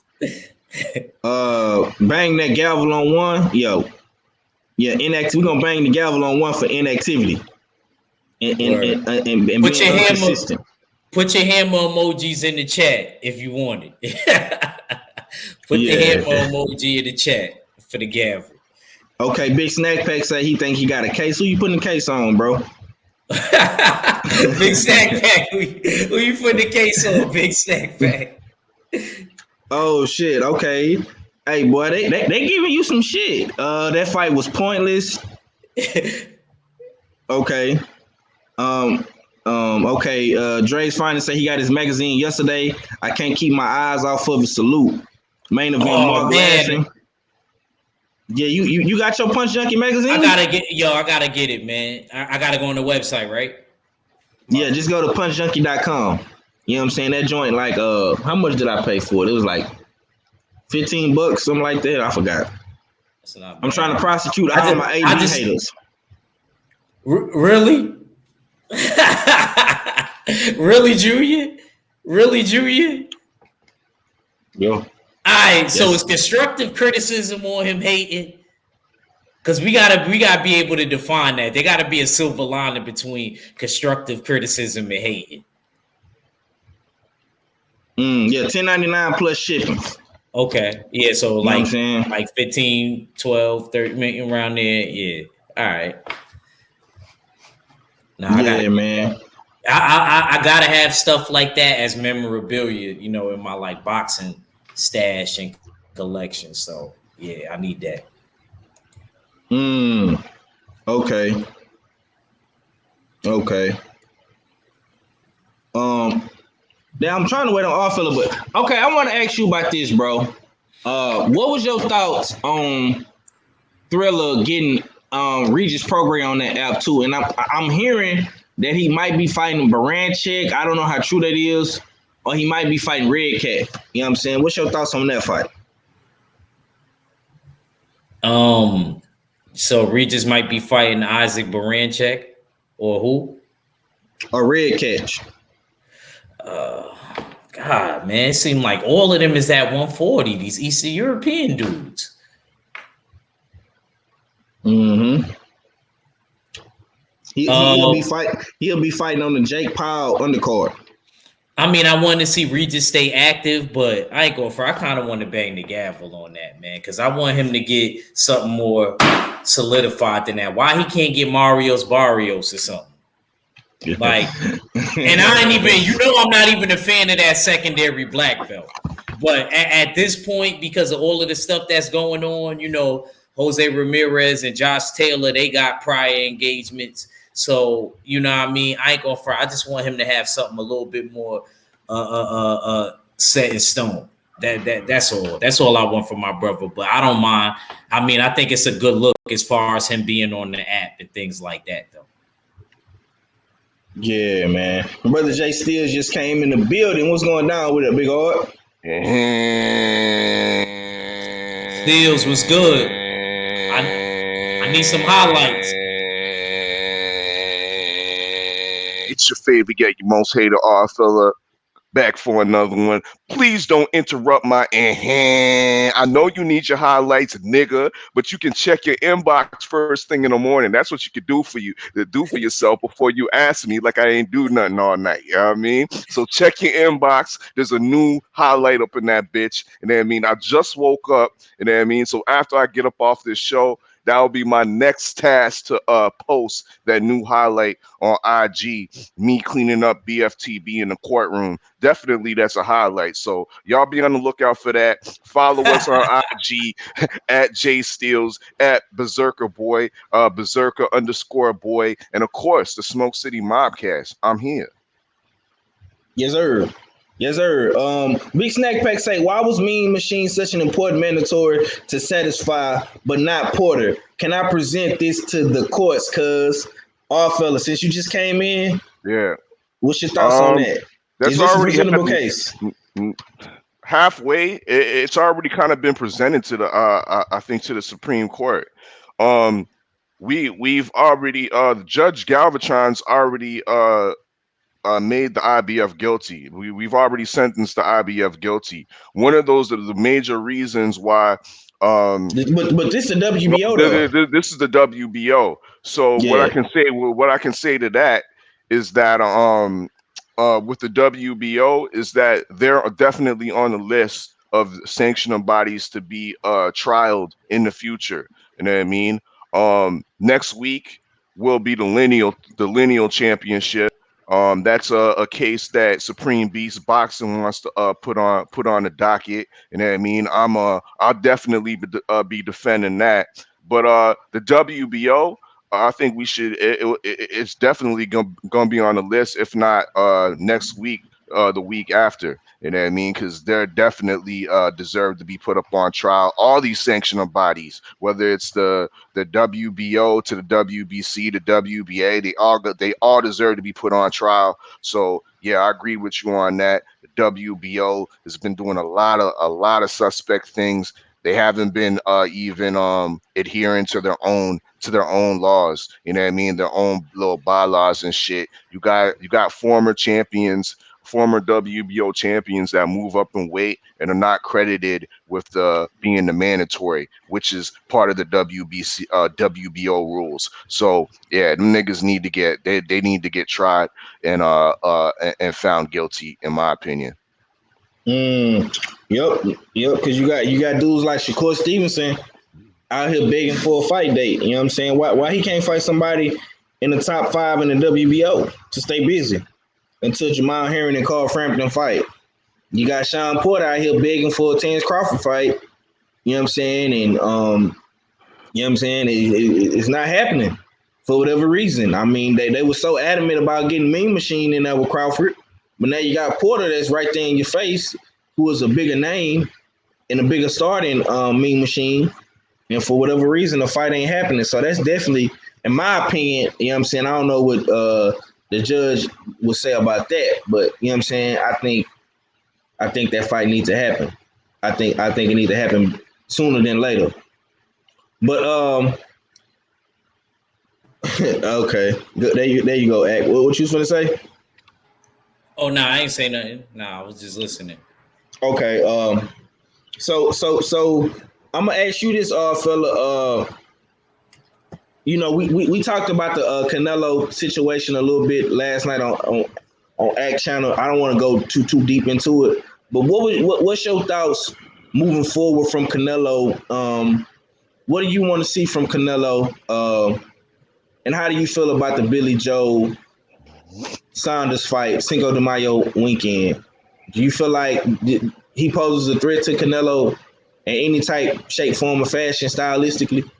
What I want to see from Canelo moving forward, I could easily say, I want to see him fight Jamal Charlo. You know what I mean? But that's the obvious thing. You know what I mean? Other than that, I think he's doing a lot of things he's not getting credit for, which is staying active. You know what I mean? Giving us something to watch. Yeah, he fought a can last night, but he styled on that can. You know what I mean? He gave me something to watch last night that I was thoroughly entertained from the before he walked in the ring. Watching, I don't know who the artist those artists was that was performing, but I like that.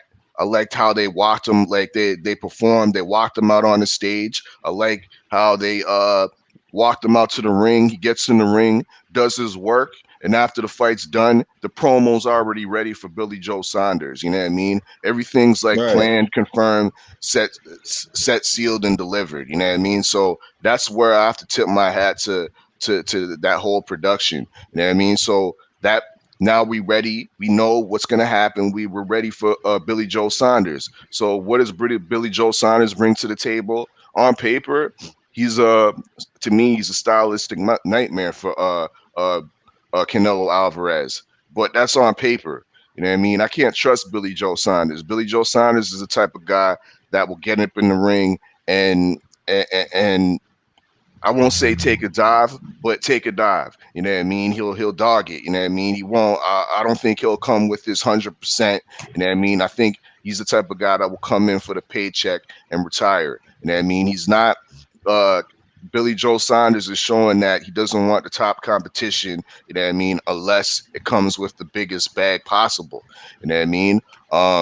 With Canelo, I think this is his opportunity to cash out and retire with just one loss on his record, and say he was a great one of the great UK fighters. You know what I mean? And within the UK circles, people can argue that. They'll have fans to argue that. You know what I mean? Or well, he was a champion at middleweight, and he was champion at super middleweight, multi-divisional champion. Yeah, this guy, yeah, he can retire. And his only loss was to Canelo, four division champion.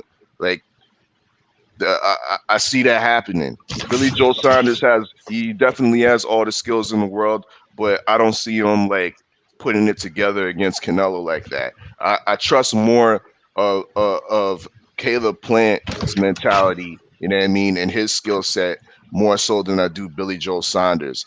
But with that being said, this is a 10 times better fight than Andy Yildirim. You know what I mean? It just is.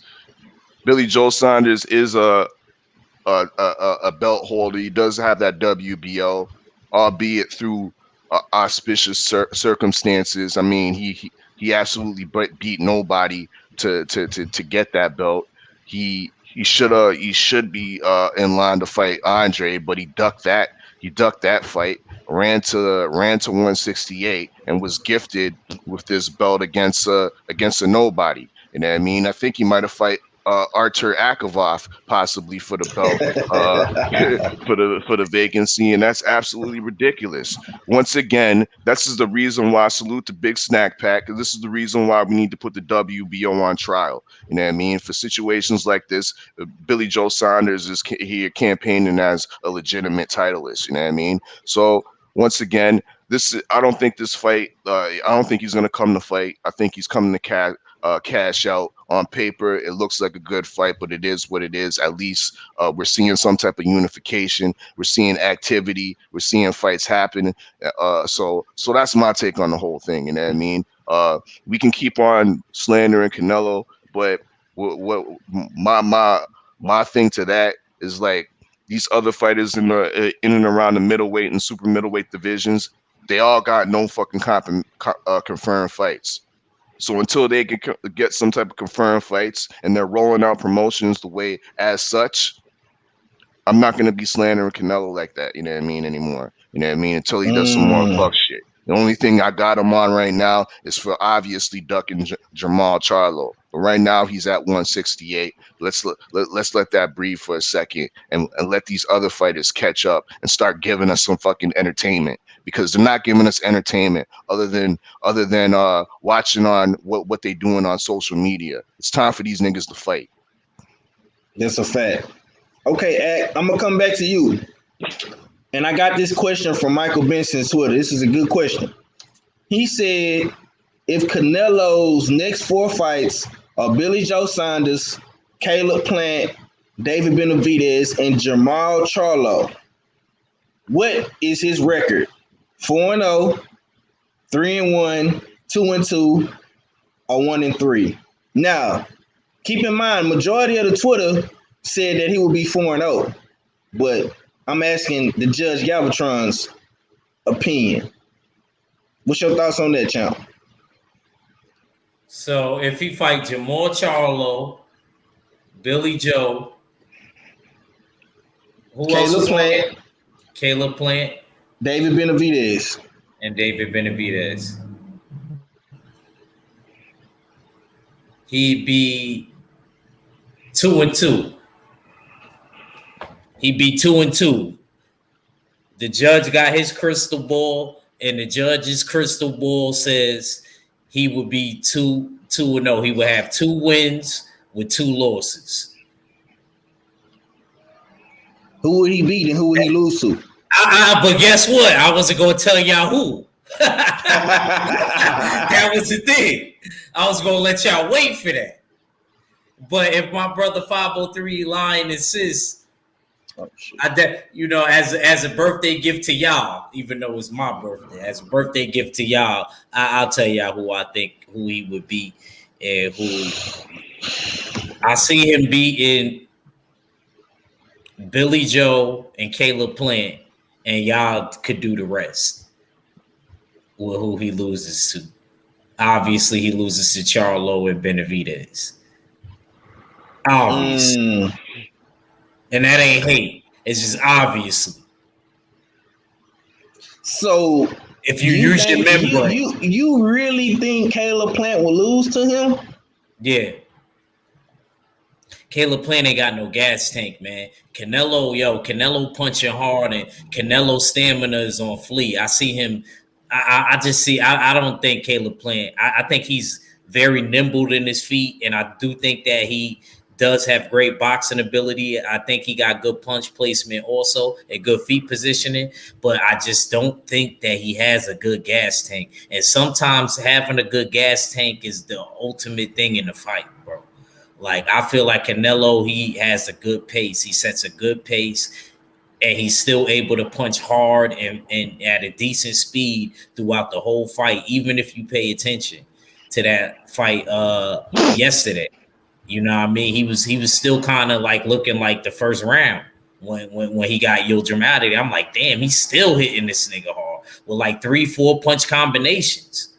Not even just like 2, and like he's not evading it and nothing like that. He's hitting them with like 3-4 punch combinations, and they hard. And it's so real.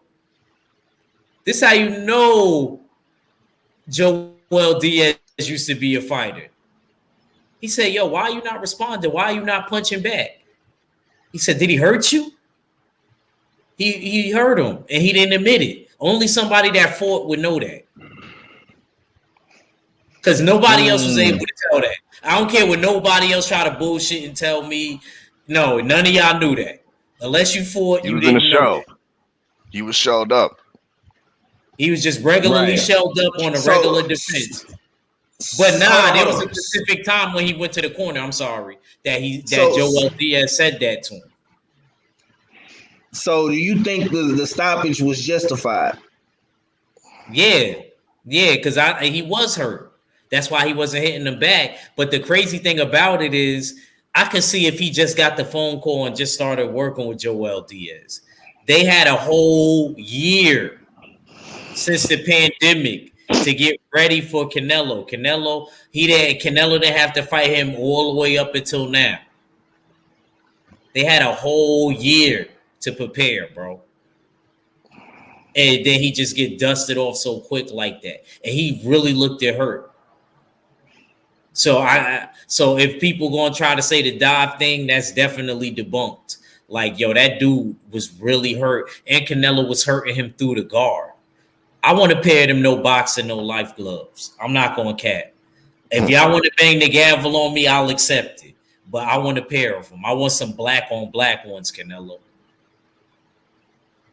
Want some black on black ones. That's it. Or some green ones. Or some olive green ones. That's it. I'm done. Is that the new trend right now? You know what I mean? These it's almost like the great basketball players that get their own shoe. Get their own shoe. I'm not gonna lie to you. They're getting their own gloves. You know what I mean? Because Canelo had no boxing, no life, and maybe last month I noticed that AJ got his own boxing glove. AJ Boxing, he developed his own shit. So it seems like that's the new trend going on in boxing today. Yeah, go check it out. Yeah. He got his own glove, bro. I'm not gonna lie, bro. They look nice. They look nice. I swear. I don't know what Eddie Hearn is doing with these niggas, bro. But when you fuck with Eddie Hearn, you get hella sponsors, bro. If you his superstar top guy, fucking AJ got hella sponsors. I'm not gonna lie to you. I ain't going for a champ. I gotta bang the gavel on Eddie Hearn. Because Eddie Hearn just said that Canelo is the best boxer he ever seen live. Eddie Hearn been watching boxing since he was little because of his dad. I'm banging the gavel on you. Nah, bro. That's how you promote that's how you promote and try to keep we ain't even say that about AJ. You don't need to. You don't need to, man. AJ in his back pocket. He got AJ in his back pocket. You don't need to say that. Everybody knows how we feel about AJ. You know what I mean? But Canelo, on the other hand, he still got to pander to him.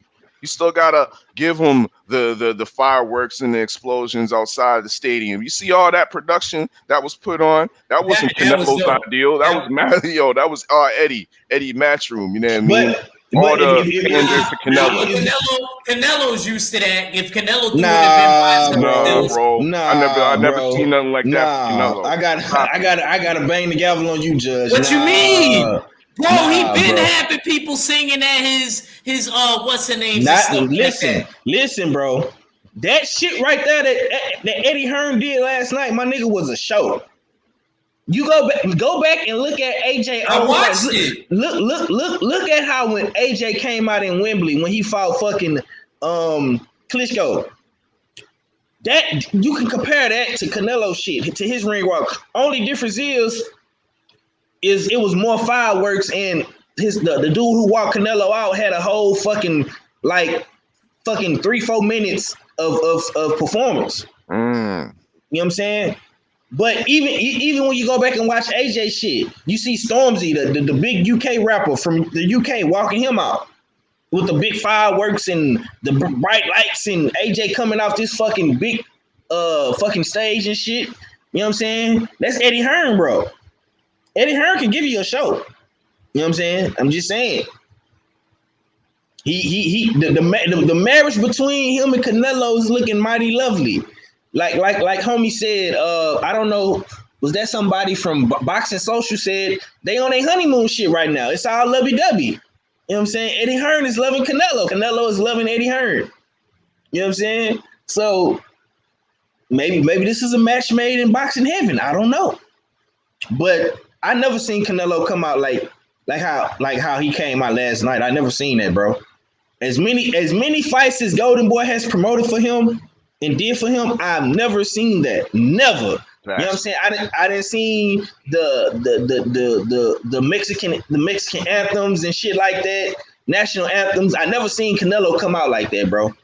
Golden Boy production is trash. I'm just being honest. They not fucking with Matchroom, bro. I gotta give Eddie his credit, bro. I got to. I know a lot of people don't like Eddie Hearns, but that shit he did last night, bro, it was that's gonna go down in boxing history on the production side. I mean, just like giving us a show, Eddie Hearn did that. Now the fight didn't live up to the production, but everything else, I mean, was on point. I mean, look at the press conferences. Look at the videos. Like I was saying last night on your channel, bro. They have rolled out the ultra mega red carpet for this dude. You know what I'm saying? And they already promoting him and Billy Joe. So just imagine how that's gonna be. If they did this for Yildirim, Canelo and Yildirim, just imagine how they gonna do Canelo versus Billy Joe Saunders on Cinco de Mayo weekend, bro. That's gonna be big. And you're gonna have all these Brits coming from the UK to Miami. I think that's like gonna be in Miami if I'm not mistaken. So they coming back to Miami. Ghetto Love say Canelo does start slow. Hold.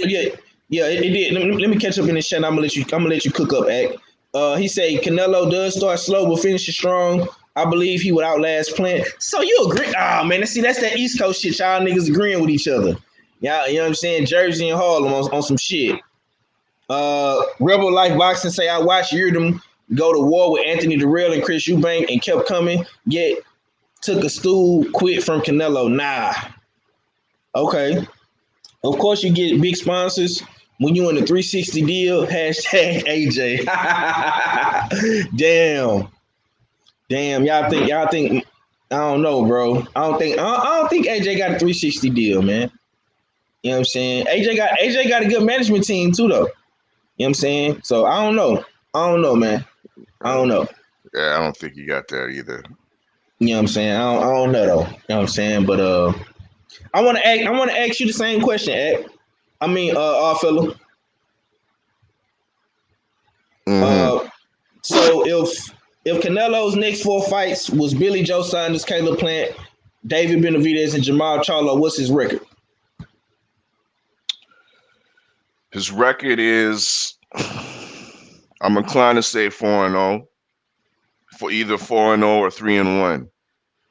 I think the only real trouble that I see him losing the fight is the Jamal Charlo. If he was to step up in competition, I think there's something to that why Canelo didn't fight him at 160. You know what I mean? So there must be some reason, but yet again, stylistically, why Team Canelo, whether it's Eddie Reynoso or whatever, didn't want to fight him at the time. You know what I mean? They WBC ordered it. They pretended like there was, you know what I mean, nothing was going on, and then WBC finally full out protected them with the franchise belt. But we all know the story. But when it comes down to the fights, I really just don't see whether it's Plant, Billy Joe Saunders, or Benavidez beating Canelo. Because in my estimation, there's levels to this shit. And they're not big level fighters to me. They're not at the level that Canelo's at. You know what I mean? They haven't fought the consistent opposition that Canelo has fought. You know what I mean? We want to slag Canelo's resume, but we don't slag Caleb Plant's resume, and he's fought absolutely nobody except for Uzcategui. You know what I mean? I don't know. It's so hypocritical out here, man. Our niggas could be all on fucking Plant's dick. And he's fought absolutely nobody, man. And I've been saying that. And the nigga wants to sit out. Until Canelo. That's his plans. He got, you know what I mean? He got 2 chances. He got 2 chances for Canelo. He wants to sit out. Chances. He doesn't want to stay active and fight somebody in preparation of Canelo. He could fight Beck the Bully, who's around the same size as Canelo, that presents the same type of problems, that's looking for the smoke with anybody. You won't hear Khalid Plant say nothing about that guy. He wants to sit on his white ass and chill and be, you know what I mean, and take that fucking whatever you call I'm thinking of the word, but anyways, he just wants to sit and chill and wait for the money to come. You know what I mean? Nah, bro, I don't feel that. But regardless, when that money come, when you get that fight, you'll lose that fight. As Ack was alluding to, his gas tank ain't all the way there. It ain't it. We saw the gas tank this week was on display. Guys like Zhilei Zhang that could have easily stopped Jerry Forrest didn't have the gas tank and barely won the fight. Barely got through the fight and came out with a fucking draw. You know what I mean? Gas tanks, you need the gas tank definitely at the top level.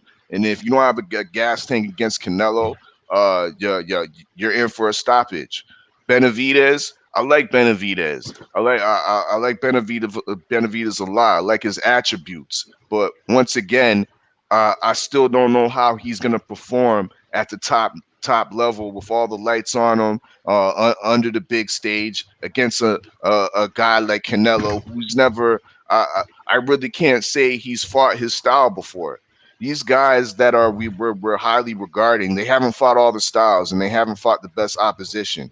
Therefore, I have to give Canelo the tip in that fight as well, because Benavidez is just another guy that, you know what I mean, he has a nice undefeated record with mid-tier contenders on there at best. There's no Hall of Famers. There's no real former champions on his resume. So what am I really saying? I'm just taking the eye test, and just because he can throw 5-punch, 6-punch combinations, you know what I mean, with lightning speed that he beats Canelo, his feet are still stuck in the mud. You know what I mean? His defense is pretty basic. He doesn't really have much. The change of levels or head movement or not. Like, he used that peekaboo defense. We've seen Canelo break the peekaboo defense in half. You know what I mean? He'll break your arm, separate your muscle from your other muscle, punching through it. You know what I mean? I don't see Benavidez winning that fight neither. You know what I mean? Jamal Charlo is the only guy I see taking the victory, but I have my reservations about him as well. I don't like his activity. When's his confirmed fight, man? You know what I mean? He's in the prime of his career, and he's fighting like one time a year, pretty much. One and a half times a year. It's not good enough. You know what I mean? And especially if you're trying to challenge this, you know what I mean, so to speak, pound for pound champ that's, you know what I mean, staying active. He's 30 years old. He already has what 50 something, about almost 60 fights under his leisure. You know what I mean? So he's used to this. That muscle memory is ridiculous right now inside the ring, because he's been inside the ring prime time. Well, not prime time, but been inside the ring damn near 60 times. You know what I mean? I trust Canelo's experience in the ring more than I do right now of Charlo, because Charlo, I mean, once again, he's a great undefeated champion right now. He's actually intimidated Canelo to move up to the next division. But do I still think he wins the fight? He has the best boxing IQ out of all the opponents. He has great size, great speed, great punch placement. So I give him the best chance, but I'm still not giving him the win. I have Canelo 4-0. Woo. Man, what boy say 4-0. Goddamn, I respect it. L-Dub, man, I sent you a link if you want to jump on, champ. You know what I'm saying? Come give me some of that knowledge, man. Cause I know you watched the undercards last night with the prospects and shit. Salute to you though, family. Drake, the OG say, Unc say I never support Canelo, fight straight trash. Damn. Ricky Williams say we back. Salute to my brother Ricky Williams coming back, man. You know what I'm saying? Tuning in. Y'all subscribe to my brother Act Reacher in the War Report, you know what I'm saying, on YouTube, man. Y'all subscribe to my brothers if y'all haven't done so already. You know what I'm saying? Ricky Williams say Canelo is a fraud. Canelo feet too slow for Charlo, fam. Yeah, I mean, I'm going to say this, man. And I posed a question. I thought it was a very interesting question, because we really get to see. I really wanted to see what my brothers thought of Canelo in there with elite competition. You know what I'm saying? So I think that's a very, very interesting question, because if y'all go and listen to Axe Reach's live stream we did last night, like I said, I think Canelo is running out of road. I think Canelo he's going to come to a very, very weird situation in the near future. You know what I'm saying? He's definitely going to have to either go left or go right. Now, he could go right and fight the Charlos of the world, the Benavidez's, the Plants, you know what I'm saying? The fights that we want to see. Or he can go left. He can continue to keep fighting guys like Reardon, Billy Joe, more UK guys, you know what I'm saying, who we feel like are limited in competition and who just don't live up to the big bright moments, you know what I'm saying? Or he can retire. You You know what I'm saying? Now he's definitely, like I say, he's running out of road because it's only so many of these fights you can give us. You can only give us so many of the Yeardums, the Billy Joes, the Rocky Fieldings, the beat up and bashed up Kovalevs. You know what I'm saying? Now, like Arthur alluded to, old media, they can continue to, you know, hype up this fight, a fighter with Canelo. You know what I'm saying? They can continue to do that. But we know the real. Our fella knows the real. ACT knows the real. The LDBC knows the real. The chat, y'all know the real. You know what I'm saying? And that's what we got to think about. But if you asking me, if Canelo fights Billy Joe, Caleb Plant, Benavidez, and Charlo, I think he goes 1-3. Me personally, I think he goes one. I think he only beats Billy Joe Saunders. You know what I'm saying? I think I think Canelo. This is my whole thing with Canelo. Canelo is a great fighter. To me, the best fighter the best Mexican fighter in this era. But I still think Canelo has nightmares of athletic boxer punchers or athletic pure boxers. I still think he never wants to see anything close to a Floyd Mayweather or somewhere in that realm of greatness when it comes to Floyd Mayweather. Now, some people might say Canelo is green. He was green at the time. He wasn't as good as he is now. You know what I'm saying? But you can't say that, and to me, because like Arthur alluded to, the kid has over 50-something fights. You know what I'm saying? At the time he fought Mayweather, what he had like 30-something fights, something like that, 40 fights. I don't fucking remember. It was a lot though. You know what I'm saying? So when he goes up against an athletic pure boxer like Caleb Plant, yes, Caleb Plant does have stamina problems and his resume is questionable, but I think Caleb Plant's style will be, you know, a little tricky for Canelo. I think the boxing and the power of Benavidez and the size of Benavidez will be a problem for Canelo. I think with Charlo, I think the power, the boxing, the athleticism, the timing, all that will frustrate and give Canelo problems. Now, I could be wrong. Any one of us could be wrong. Our fella could be right. I could be right. Or Ed could be right. We just don't know. We have to see Canelo in the ring with David Benavidez. We have to see him in the ring with Charlo. We have to see him in the ring with Caleb Plant. You know what I'm saying? P. Good say, let me see. P. Good say people act like A past his prime. Triple G didn't give Canelo all he can handle. Exactly. Okay, Tay banging the gavel. Ricky Williams say he had 40 plus fights when he fought Floyd. Okay. Ghetto Love say, I believe Maul has the best chance to beat Canelo. He got athleticism, size, a powerful jab, and that he utilizes well. That's a fact. That's a fact. Dre's fine and say, you damn Skippy. We know the deal. Facts. P. Good say, ever Canelo gonna retire soon, or he gonna wait till Charlo, Benavidez, Plant, Boo Boo all fight each other? Wait to see. Wait. You say each other. Wait till they got ills and just fight one of them and then walk off. That's possible too. But he's definitely running out of road. You know what I'm saying? Jay, everything in the building. Salute, family. Oh, my brother activating that black gentleman's. You know what I'm saying? Supreme say Canelo going 0-4. He running out of bums with names, and that's facts. Canelo about to retire after this third fight. Damn, so you think he gonna fight Caleb Plant and retire, or you think he gonna fight Billy Joe and retire?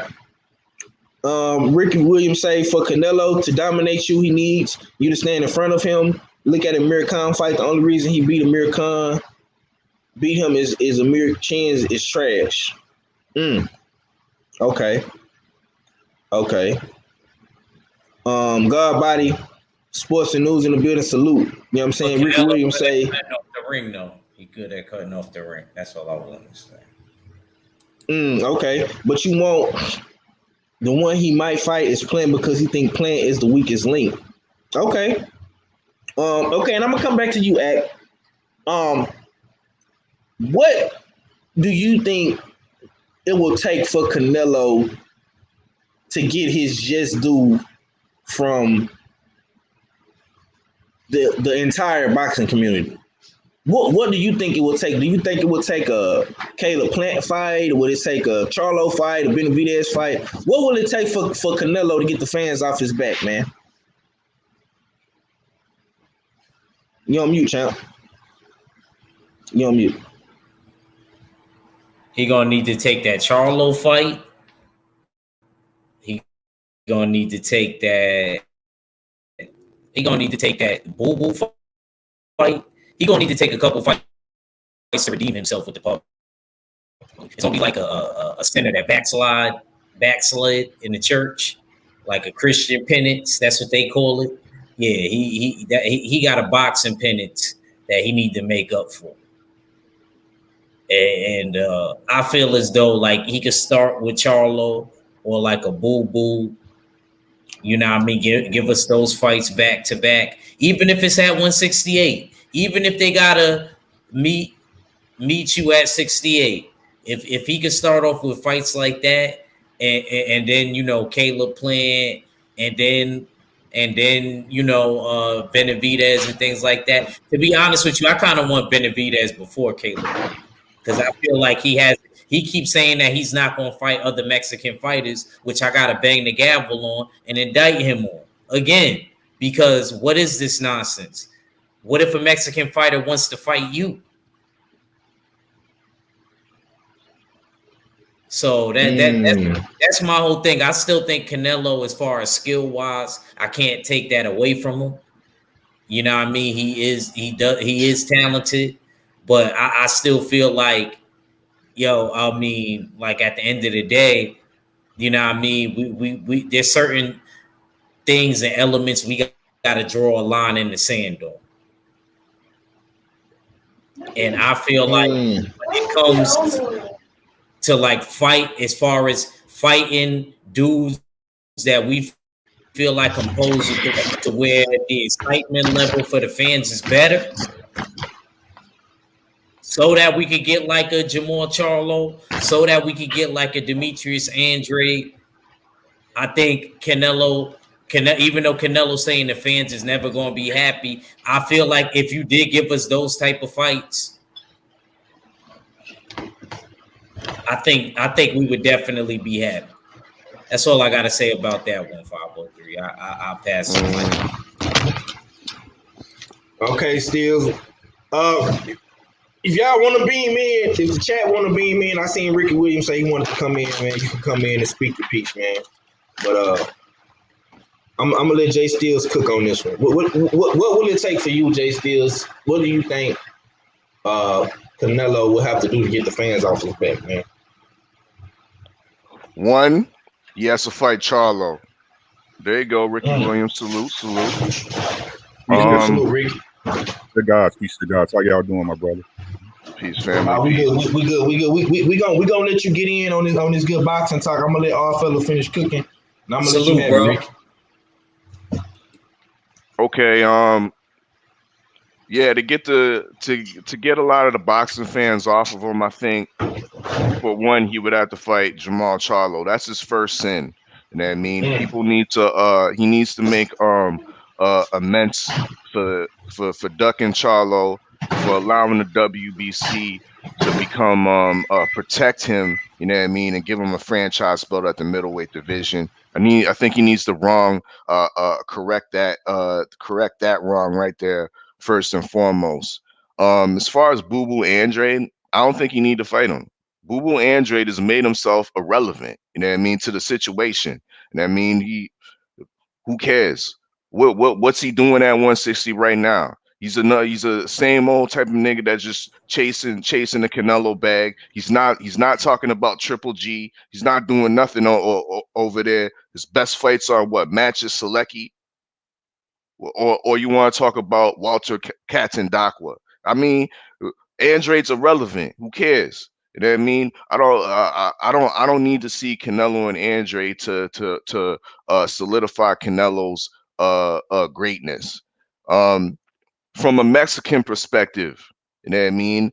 I would rather see Benavidez. You know what I mean? I think he has more to gain by fighting a Benavidez, or if not a Benavidez, a Zurdo Ramirez. And now I think Zurdo Ramirez is a very uninteresting opponent because he represents the so-called real Mexican. He is undefeated as well, former WBO 168 titleist, and if he can somehow get his hands on a belt at 175, that will make it even more interesting to fight him all Mexican challenge at the end of his closing up his career. Furthermore, he gets another belt at 175. I think to unify or go undisputed. Well, you can't go undisputed until Bivol and Beterbiev come together and get those belts unified. But if that was to potentially happen, I would advise Canelo to go after Beterbiev. The guy, to me, Beterbiev is overrated. I'm up here in Canada, and guess where Beterbiev's based? He's based in Canada, in Quebec, Montreal, Quebec. So I've been watching the dude from when niggas didn't even know what Beterbiev's doing. Beterbiev is about to turn 37 years old, fighting one time a year, you know what I mean, and fighting minimal opposition. His next fight, I think, is coming up this month against Adam Dinez for another German produced contender that, you know how the IBF does. You know how our brothers, you know what I mean, our black-owned IBF sanctioning body does, how much they love these German contenders. So once again, we got another German contender fighting for the right for that for Beterbiev's title. I think Beterbiev is a guy that's right for the picking for Canelo. He does have a lot of power. He does look good in his little workouts that he does. He even got me doing push-ups in some weird type of ways and shit like that. But that's not going to win you a fight against Canelo. You know what I mean? So I'm sorry. So I think if he rights the wrong with Charlo, 2, fights Zurdo Ramirez for an all Mexican championship, because that all Mexican championship he had with Julio Cesar Chavez just wasn't it. He needs to right that wrong. You know what I mean? So replace him with Zurdo, and then go ahead and fight Artur Beterbiev if he has 2-3 belts at light heavyweight. Once you become the lineal light heavyweight champion as well as 168, there's not much people can say about you. You know what I mean? People can't question your greatness. You know what I mean? And that pretty much solidifies you as one of the greatest Mexican boxers of all time, in my opinion. So that's my take. Ricky, what's good? Hey, great Yeah. dissertation, bro. That's great. Yeah. Ricky, I'm gonna let you chime in, man, because you had a lot to say in the chat. You know what I'm saying? So you know what I'm saying. I'm gonna let you. What's your opinion, bro? What's your thoughts on this whole Canelo situation, man?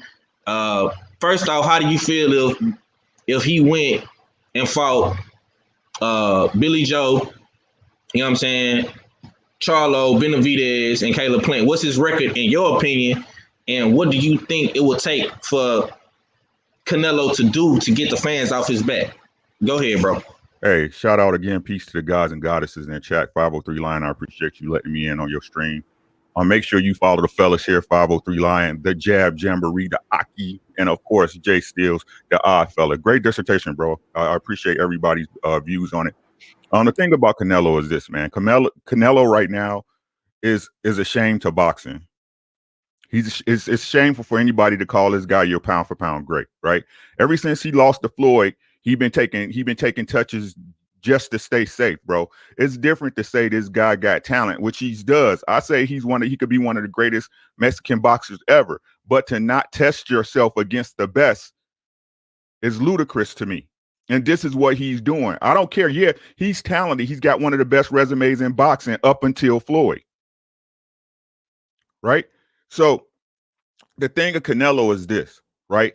We got to remember what position Canelo is in. Canelo picks his fights, right? He's the so-called face of boxing. He picks his fights. So for him, one, we all know he blatantly he ducked Jamal Charlo blatantly in the public, right? It's just funny how the franchise belt came into existence right when Canelo, after they forced Jamal Charlo to fight 2 mandatory fights to get the Canelo fight. Right? We have to accept the fact that the franchise is the duck belt. No matter how y'all want to put it, slices or dices, the franchise belt is the fucking duck belt. If a fighter petitions or gets a franchise belt, they want the opportunity to duck. Not saying that they will, but they have the opportunity to. They have that open to them, right? So it's just funny to me how, like you said, 503, he's running out of road. It's just funny to me how Canelo moves to 168 after the only fights that's viable for him at 160 is Jamal Charlo, right? Is Jamal Charlo. Yeah, for sure. Right? He was at when he had to face, if he stayed at 160, he had to face Jamal. And for us to get off his back, how you gonna move to 168 and dodge the men that's in power at that division, bro? His first fight at 168 should have been Benavidez. What the fuck, bro? You picked his belt up off the ground. Right. But you don't give that man a chance to get his belt back. Now all of a sudden, it's Canelo don't want to fight Mexican fighters, bro. There's no coincidences in life. Everything happens for a reason. If Canelo felt he could beat Benavidez with the name that Benavidez has, because y'all already know what it is. They keep saying these fighters don't, well, what has he done? Who has he fought? Right? This is what they say, right? Yeah. What they say. But what's the biggest thing in boxing? What names you have on your resume, correct? My name is my name. Right? Benavidez has a name. Jamal Charlo has a name. So with Canelo picking his fights, guys, we all know the business of boxing is what? Staying in the business of boxing, my nigga. Right? That's a fact. So with Charlo on his fucking heels, chasing him from 154 to 160, and now saying he might move to 168. You pick up David Benavidez's belt off the ground, but when David Benavidez was the champ, the face of boxing did not pick David Benavidez to fight. You went to 175 and beat up a fucking toe down ass Kovalev who just went. No. He went to 168 and fought Rocky Fielding. Oh, that's what he did. Yeah, thank you. I apologize, guys. Right? Yeah, he fought Rocky Fielding. But my point is still made. You see what I'm saying? Yeah, I feel you. I know exactly what you're saying. Right? So for us to get off his back, first and foremost, you got to give David Benavidez a shot at his title. It's his title. He did not get defeated. Was he undisciplined? Yes. But no man beat him in the ring for that title. That should be your first fight. Then if you go and you dominate Benavidez, you fight Caleb Plant. Then you're unified at 168. Easy. And then you let Charlo move up because you ducked him blatantly in the public to 168. Y'all fight it out. And then you can walk off in the sunset as the greatest Mexican fighter of all time, damn near. But will it happen? Hell no. Because how the hell we already know before he beat Chef Yildirim that he already had a fight lined up with Billy Sanders? The fuck? Yeah, that was Eddie. They got Eddie Hearn written all over it, bro. You know, Eddie Hearn had that shit in the work, so he was just waiting on Canelo hand to get raised, and they already had the shit ready to go. They already had it set to get raised, doggy, is what I'm saying. The outcome was already predicted, not the way it happened, but the outcome was already set, bro. It was already set, right? Why is it that Canelo just got his boxing? He got his promoter's license in New York and Las Vegas within the last 3 months. He gonna fight Billy Ho Sanders, mop his ass up, go to Caleb Plant because he think Caleb is the weakest link of those guys up there, right? He feel he can beat Caleb Plant. right? Because if he felt he could beat David Benavidez, wouldn't he pick him? Just like he picked Yildirim, just like he picked Billy Joe Sanders, just like he picked fucking Kovalev, just like he picked the rest of these motherfuckers. That's a fact. So how do you think he lined up with them dudes? Do you think he beat Billy Joe, Charlo, Plant, Benavidez? What's his record? Billy Joe's going to lose. He picked him. He picked him. Now, Caleb Plant, that's the 50-50 fight because Caleb Plant is white chocolate. Let's keep it $1.50. Right. Nigga, melted white chocolate. He ain't got no gas tank, Ricky. It don't matter. No type of gas tank. Bro, Canelo has no feet, dog. That's what y'all don't understand. Canelo feet is too slow, bro. No, his feet is his balance, bro. Look in. I'm not saying that, bro. But Ricky, you know that you make up for that by being able to cut off the ring. Correct. It's just like a person that's a good counterpuncher. How do you beat that? By combination. But beat the counter with combination. Right. But like I said, I didn't say he can't beat Plant. I'm saying it's a 50-50 fight. Yeah, I feel you. I agree with you with that. I agree with you with that. It's a 50-50 fight. Canelo. I respectfully disagree, but that's great. That's great. I appreciate Discord. Right. But what I'm saying is when Canelo and Plant is who execute their game plan. That's what it is. It's going to be who execute their game plan. Right. That's what it's going to come down to. Because if you can't stand in front of Canelo, he's not going to beat you. He's not going to beat you if you can't stand in front of him. Everybody keeps, like I used the Amir Khan fight. Amir Khan was out boxing him. But his chin is trit ass. He caught him with a great shot. Thanks. He caught him with a great shot, right? But Caleb Plant, yes, he does gas out, but Canelo's knee is bad. His movement is always limited, right? I see him going through these 3 fights that we already know about, and after this 3rd fight, he ride off into the sunset. He's riding off. People don't even know this is his farewell tour, and we don't even know it yet. People don't even know it yet. How you know this man fights before he even fought him? We know the fights that's lined up already. Agreed. I ain't gonna front. I agree with you about the farewell tour. Yo, that's dope. That's the farewell tour. I like that shit. I ain't gonna front. I like how you put that. I like how you put that too, Ricky. I can see that. Farewell tour. See that. So peep game, fellas. This the thing, right? And this how I know for a fact he about to retire. Y'all heard it here first or second, depending on who y'all talk to, right? He would have got the same amount of money going over to PBC, but he had to fight them niggas. You know what I'm saying? Y'all remember that, right? Yeah, he turned down $75 million. 3-fight deal, right? With Caleb Plant, Jamal Charlo, and whoever else he got to pick, right? Mm-hmm. Y'all see what I'm saying? Allegedly. All I can say to that is those same PBC fighters ain't got confirmed fights. No doubt. That's not the point I'm making, bro. The point I'm making is the common sense factor is this. Why would I go over here and fight these dudes who can possibly beat me, or I will at least not look good against, when I can stay in the zone and get the same money, pick which people I want to fight, and then go off into the sunset? The business of boxing is what? Staying in the business of boxing. I yield the mic. Facts. I can't argue. I can't argue with you. Yo, Ricky Williams, man. If you ever got a case, brother, we gotta get you. We gotta get you on there, man. I like your style, champ. I like your style, man. Yeah, man. Okay. I got my brother KP from KC5 in the building. What's going down with it, fam? Nothing much, fam. Nothing much, man, out here at KC. But man, that Canelo, he robbing people, man, blind right in front of our eyes. And like he said, he might be on his way to retirement, and that might be the reason. But the thing with boxing is they hold on to you a little bit long enough to make a new star out of you. So, I mean, I understand people saying Caleb Plant, Charlo might get those fights, but the way I see Canelo is he just sucks all the energy out of boxing. With those guys, he makes them all come to him, but he never picks them. Like these dudes are showing up at his fights like fans, bro, and the dude never picks none of them. He always picks somebody else. It's like, I don't want you, ho. I want somebody else. And then these dudes just keep showing up to his fights, giving him the publicity that he needs. It's like, if you really think about it, He not on ESPN. He not on PBC, Fox, the quarters, or nothing.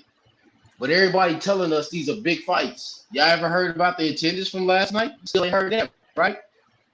Like it's a bunch of fake shit going on with Canelo. And the fighters even believe it. The fucking fighters believe it is the bad thing about it. And since they believe it, they all run to him like he's God or something. It's not like people are lining up in Vegas on the weekend to go see Floyd fights in May or September.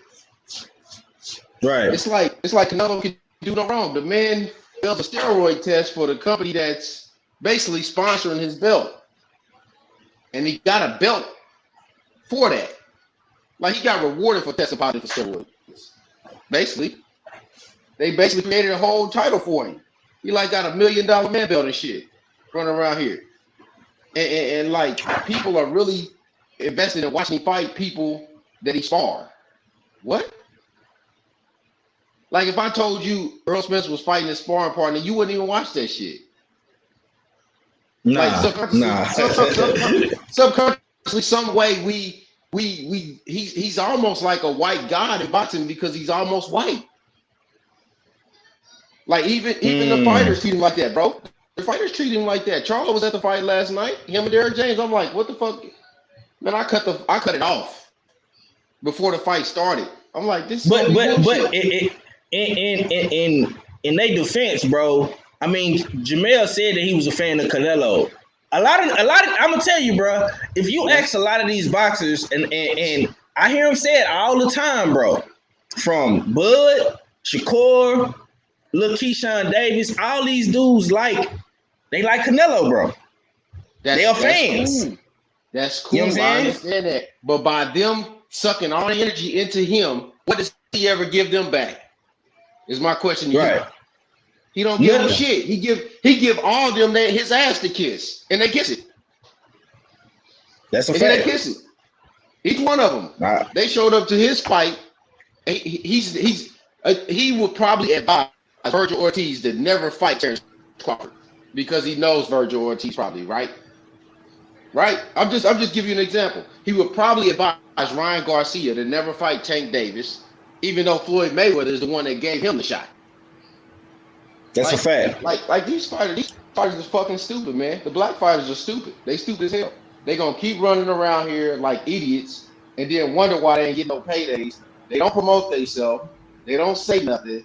And then they always running to suck up to Canelo Avalerez, a dude that cheated and is a proven cheater. And then everybody wants to fight him because he moves from 3 or 4 different weight classes, but he's allowed to cheat if they fight him. Okay, I want to ask you this. Shit crazy. You know what I'm saying? Because I know you wanted to go on your little rant. You know what I'm saying? But I want to ask you, in your opinion, what will it take for Canelo to get the fans off his back? What will it take for Canelo to do to get a guy like KP from KC up off of his back? You know what I'm saying? Because you got a lot of wild energy for Canelo. I'm about to tell you what it takes. It only take him to fight Charlo. He won't even do that. And he can fight him in Texas and he won't even do that. Just fight. If he fight Charlo, if he fight Charlo, then you cool with Canelo. You ain't got no ill will towards him. Bro, he been running a marathon from Charlo since 54. Okay. I never seen a Mexican run a marathon. Have you? Nah, man. First time for everything. See, you trying to be the greatest Mexican marathon runner. We can give Canelo that. Yeah, I mean, that's all you can do, funny, bro. The man been running from the dude since 154, and then they talk. He says his name this week just so people can watch him fight. He pulled the same shit. So okay. I'm glad you brought that up. So he said Canelo said that fight is inevitable. Do you think that's clout chasing, or do you think he will make the fight? When the last time he gave you a fight that you wanted to see? February 1st. Hold on. February 32nd. Nah. 2007, Hold on. In Canelo's defense, bro. Hold up. We did want to see him fight Triple G, and we did want to see the Danny Jacobs fight. You know what I'm saying? Them 2 fights I wanted to see Canelo in. You know what I'm saying? I did too. I want to see Daniel Jacobs. He needs it, bro. He got 4 in that GGG fight if we keep it at above 50, bro. He said, I gave you your half of the money. Don't say that what you did with your half of the money is what I did. Yeah, Daniel, For real. Daniel Jacobs. Daniel Jacobs. You said Daniel Jacobs, bro? Bro, I mean, I wanted to see Danny Jacobs and Charlo. That's what I mean. Danny Jacobs is the closest thing that we had to a black athletic fighter. Even though he was limited, that's the closest thing we had. So I wanted to see how Canelo matched up against that, bro. I'm not gonna lie to you. You know what I'm saying? Danny Jacobs did good, bro. He did better than they thought, man. He did better than I thought it was closer than what he thought. He won. Canelo won, but it wasn't like how people made it out to be, bro. It was a lot closer than what people were saying. Bro, but Jacobs, man, we all know Jacobs was going to lose that fight, bro. Let's keep it 150, bro. His feet is ridiculous. Jacobs stands in front of you. I keep trying to tell y'all, styles make fights, not fighters, bro. Styles make fight. He fought Jacobs because he knew his feet was too slow. I'm telling you, he get in there with somebody with good feet and a punch, he's going to get dog walk. Y'all see what Floyd did to him. I'm just being honest with you. Floyd didn't have the power to hurt him. He get in there with Charlo. Charlo will eat Canelo's motherfucking lunch. Facts. He will eat his motherfucking lunch. Okay, right? Rick, I'm gonna ask you. We seen Canelo say that the Charlo fight. I feel like power is also translated different. Yeah. Power is trans. Go ahead, champ. Go ahead. Okay, you went on mute. Okay, I was gonna ask Rick this, you know what I'm saying? Do you think the Canelo statement when he said the Charlo fight is inevitable is cap? Yes. And clout chasing, or he gonna make the fight? What you think? It's super cap. Super cap.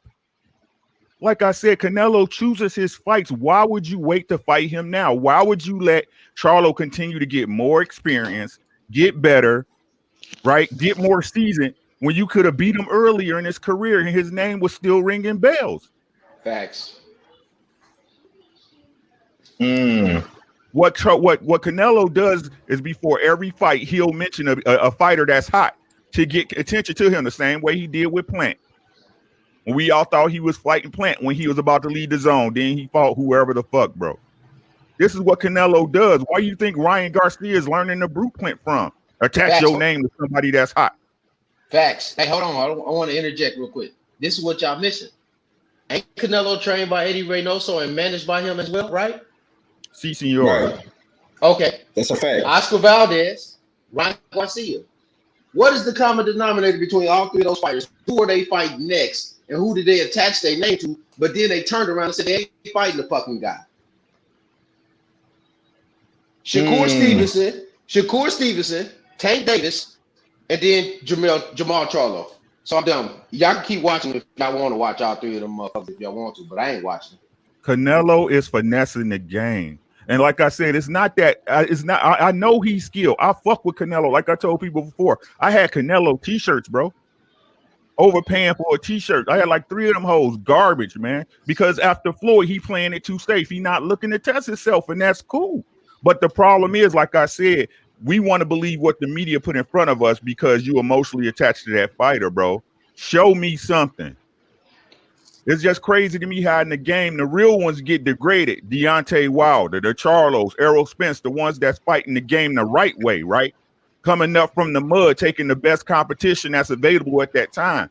But it's just funny how ESPN and all these other places that we know better than, right, want to put Canelo and Bud Crawford and these guys at the top of the list when they ain't even proved themselves at that particular weight class. They cherry picking. Canelo don't even pick the cherries from the top of the tree or the bottom. He pick them up off the motherfucking ground. I like you said that particular weight class. I'm glad that you put that in there because that was very important. That's very important. Because a lot of people, when you do Bud in there, they would try to debunk that. You know what I mean? But you did bring up the weight class thing. Right. And he didn't do nothing at 47. And he that's didn't do nothing at 40. What he did at 140 don't translate to 147. That's why I'm glad that you brought up that weight class thing, because like I said, a lot of people would have got that. That's why it's very important that you add small little details into what you're saying. That's all I'm saying, brother. Since when did boxing become? For me, I always thought the root of boxing was Janet Jackson. What have you done for me lately, Miss Nasty? If you know what I'm saying. But now we giving these fighters proper shit they did 5-6 years ago. No, you a fighter, my dude. You a fighter, my dude. Right? Like what he said about what bro said about the fighters liking him. I don't have no problem with them being fans of that guy. Canelo got skills, but what are your skills if you're not testing them against the best, bro? I could beat a bunch of third graders in varsity. It look like I'm Jordan. You see what I'm saying? But let me get in there with some college kids or some NBA players. I'm getting worked over. Competition matters, bro. You got people saying he fought Yildirim. Oh, can't nobody stop Canelo? It's Yildirim, nigga. Who is this nigga? He coming off the couch for 2 years, and his last fight was a loss. What is y'all talking about? That's a fact. That's a fact, man. Okay, Ek, I want to ask you, bro. Do you think Canelo is clout chasing when he say Charlo is inevitable, or do you think Canelo will make the fight? If he do fight Charlo, that would be, and I don't know, because like I said, I feel as though that would be like the real going away. If he do fight Charlo, that would definitely be like the going away. I think that would be the definite last fight. And if he do it, it would be something like that. And I know that he's going to get good paydays regardless, because, where they have Canelo at in boxing. Salute to Ryan Clark. Ain't see you in a minute. Salute. And I feel as though, too, like he should want to make that fight, because I remember a long time ago, around the time when they fought Triple G the second time, and they put the camera on Eddie Reynoso. They was walking off, and they had the camera on them, and they said, "Oh yeah, who you gonna fight next? Are you gonna fight like Demetrius Andrade and Charlo?" A reporter asked him that. They sitting there walking up. They're like, Eddie Reynoso is talking though. He's like, "Yeah, we want to fight all those dudes. Charlo, Andre, we want to fight all those guys." Now Reynoso said it. Now whether that translated to Canelo is a different story, because I don't know what they talk about when they in their home in where they live at, California. Where he at? San Malibu? Diego. Oh, San Diego. San Diego. Yeah. That seems more fitting for him. San Diego, or whatever, and talking about stuff like that. I was already turned off when he said that he's not fighting no more Mexican-based fighters. I thought that so we don't even got that luxury as black dudes. We can't even say that, because all the dudes really getting paid. All the dudes really getting paid, and that got a spot in boxing that you want to take. I know it's black on black, but it's sad. But hey, and I'm being honest, I'm one of the dudes. I'm telling you right now. You know what I mean? Depending on the weight class, you put them there, I'm scoping them out. No exemptions, and not feeling bad about it in the morning either. You know what I mean? Because I got to do what I got to do for me. But we don't even have that luxury. See what I'm saying right now? Black and Hispanic fighters, they don't have that. They really don't have that luxury. That's why I'm surprised him being Hispanic saying that, when they always say in every generation there's a great African-American fighter and a great Mexican-American fighter in each generation. That's why it's crazy. It's crazy, like, to even talk like that. I don't even think Mexicans is allowed to even talk like that. I'm not fighting no more Mexican. There may be a dude with a title in your division, so you can't say that. And you may not be the one with the belt. So I don't get that. I don't understand what route Canelo is taking, but he needs to take, I think, the Charlo fight, because they're a month apart, literally. I think the Charlos is a month after or a month before Canelo. They born the same day, just different months. So that's a perfect fight. Prime, perfect fight. He should want to make that fight. If you're supposed to be the greatest Mexican fighter, why not fight somebody that is considered one of the best African-American fighters right now? Why wouldn't you want that? He's the same age as you. You know, nobody will be able to question, oh, you fought an old dude. This is that and the third. I gave you credit for Callum Smith. I gave you credit only because Callum Smith went in the World Series of Boxing, and I respect stuff like that because when you enter in something like that, it's out of a hat. You really don't know what's going to happen. So I'm going to respect you as a man. Excuse my language, 503. I know the kids is around for letting your nuts drag. No, I got my headphones in. They can't hear you, champ. Okay. So we on cable. All right, so I get the cuts. All right, cool. Right. Yeah, man, you can let it loose, goddamn. All right, so we on cable. All right. I was just making sure. We on Showtime or Fox. I had to make sure. But yeah, bro, that's just my whole thing with Canelo, bro. Make the fights, bro. It's bad enough we're in the pandemic and we've been getting lied to. We've been getting lied to about the vaccine. We've been getting lied to probably about people in our lives. And we getting lied to about our favorite sport. Yo, stop lying to us and make fights. Because it's not going to be good when Fridays come. If I tell you to put on your Sunday best, you know what that means. And make sure you on time, too. Right. Yeah, that's all I got on that. Say, okay. I'm coming right to the all fella after this. M Stack say, who was that talking? I'm subbing. That was Ricky Williams, man. Y'all go check out homie. You got your YouTube channel set up, Ricky? Y'all go sub to the homie. Plug your YouTube channel, man, so the people can know where to follow you at, bro. I got you. I'm about to post the link for y'all. Make sure y'all follow me, though. I appreciate y'all. Yeah. All right, man. I didn't know you make content. You make content, right, Ricky? Okay. All right, I'm a sub. Yeah, man. I got a sub too if I haven't already. Okay, fella, I'm gonna come to you, man.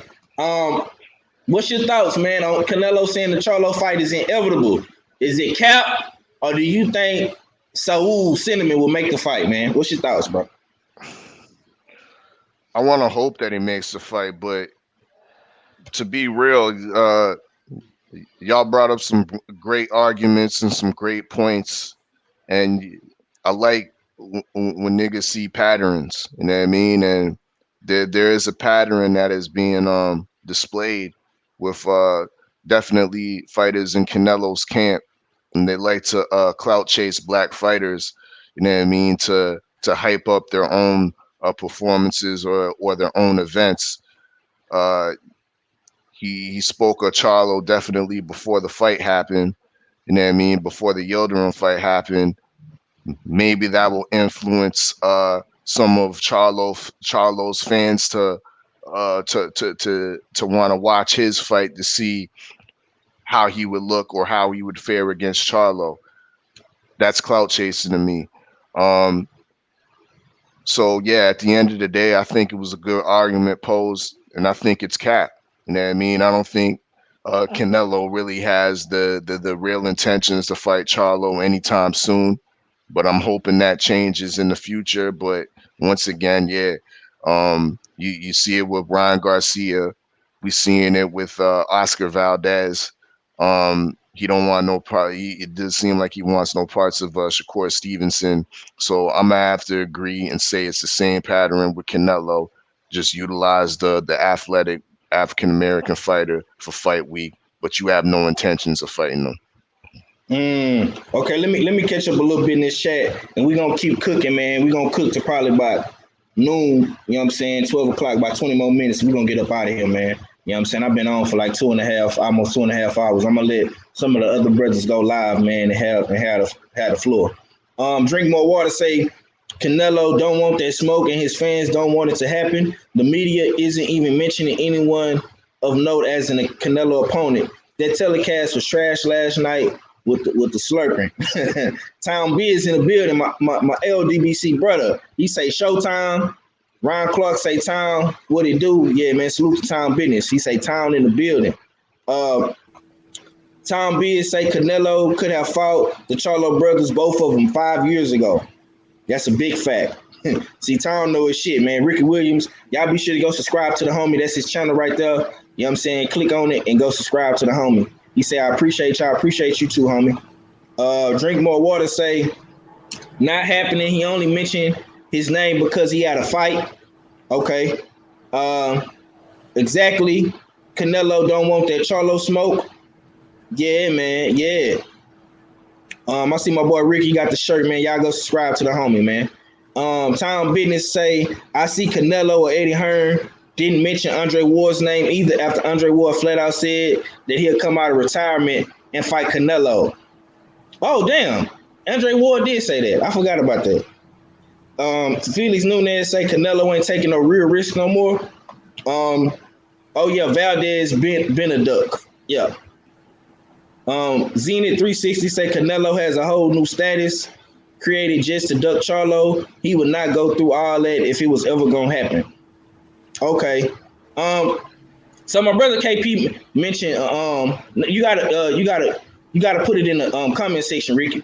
Your link to your channel. You put it in the private chat. Yeah. No, bro, I did. You're gonna have to put it in because I'm not a mod. It won't let me put a link in, bro. So you're gonna have to put it in. Okay. Well, let me mod you up right quick. I got you. But let me do this right quick for you. But my brother KP say, do y'all think Reynoso gonna let Valdez fight Shakur or Ryan fight Devin or Tank? I think they Captain family is orchestrated by them. So, like all fellas said, you know what I'm saying, you kind of seeing a trend and a pattern with these guys, man. KP, I'm gonna let you cook on that, bro, because you've been a little quiet, my guy. So what's your thoughts on that, man? Do you feel like this is a trend with Team Reynoso and Canelo? What's your thoughts, bro? They know what they're doing. They was in that fight with Floyd. Think about this, bro. That fight was 8 years ago. These motherfuckers still out living off of a fight for 8 years ago, bro. They living off of that fight that they lost every round. That's true. The motherfuckers is living off the fact they lost every round, and they telling everybody this fighter is a great fighter. He just fought a guy that Ward beat. They won't mention Ward's name because they know he beat the hell out of him. And everybody he fights since then, he had an advantage over. The fight that he probably really lost will probably be the Erislandy Lara fight. You know what I mean? But ever since that fight, anybody that can move, he ain't fought. He ain't fought nobody that can move. Everybody's a stationary target. In the last 3 fights that they put on the zone, that they told you was $20 at first. Remember, it was $10. Then it went to $20. Then it went to Canelo fights, it's $49.99 or some shit like that. Right? They kept raising the price for these fights. But they gave you, who was the last dude? The 6'5" dude that couldn't fight tall? Smith? He fought the other brother. So he fought Smith and Smith, who we don't know, instead of the 2 Charlo brothers who are from Texas that could fill the arena. That shit make hella sense to me. Man, him and his team is doing what they do. So Oscar Valdez and Ryan Garcia is going to keep calling brothers out, get the brothers all excited. And the brothers need to recognize that they just need to freeze them out and fight each other. Just fight each other. Tank Davis need to be fighting Shakur Stevenson, Chris Colbert, Devin Haney. Those guys just need to be all in the round robin. Ryan Garcia don't matter. He's a model with a bunch of fucking pimples on his face from all the steroids they putting in him. I seen him last night talking about it's gonna be a third. He said it was gonna be a third round stoppage. Ryan Garcia said it last night, but he had all the pimples in his face from all the juice they put in his little ass. Man, that takes Shakur and Tank ain't fighting each other. Shakur and Tank ain't fighting each other. Yeah, everybody that think that. If they don't want to eat out, don't get me wrong. They can end up. Oh, it's act. Bro, they can act. They can end up just like Terrence Crawford and Sean Porter because they could have fought. They could have fought. Money that they could have got. But I think that Sean Porter and Terrence Crawford, I think that was exaggerated. They don't seem that cool to me. Tank, I could actually defend Tank and Shakur more on them being cool. You know what I mean? Just a tad bit. I still think they should fight. I don't disagree with you, but I would say that. I'm not gonna lie, bro. I would say that Shakur and Tank.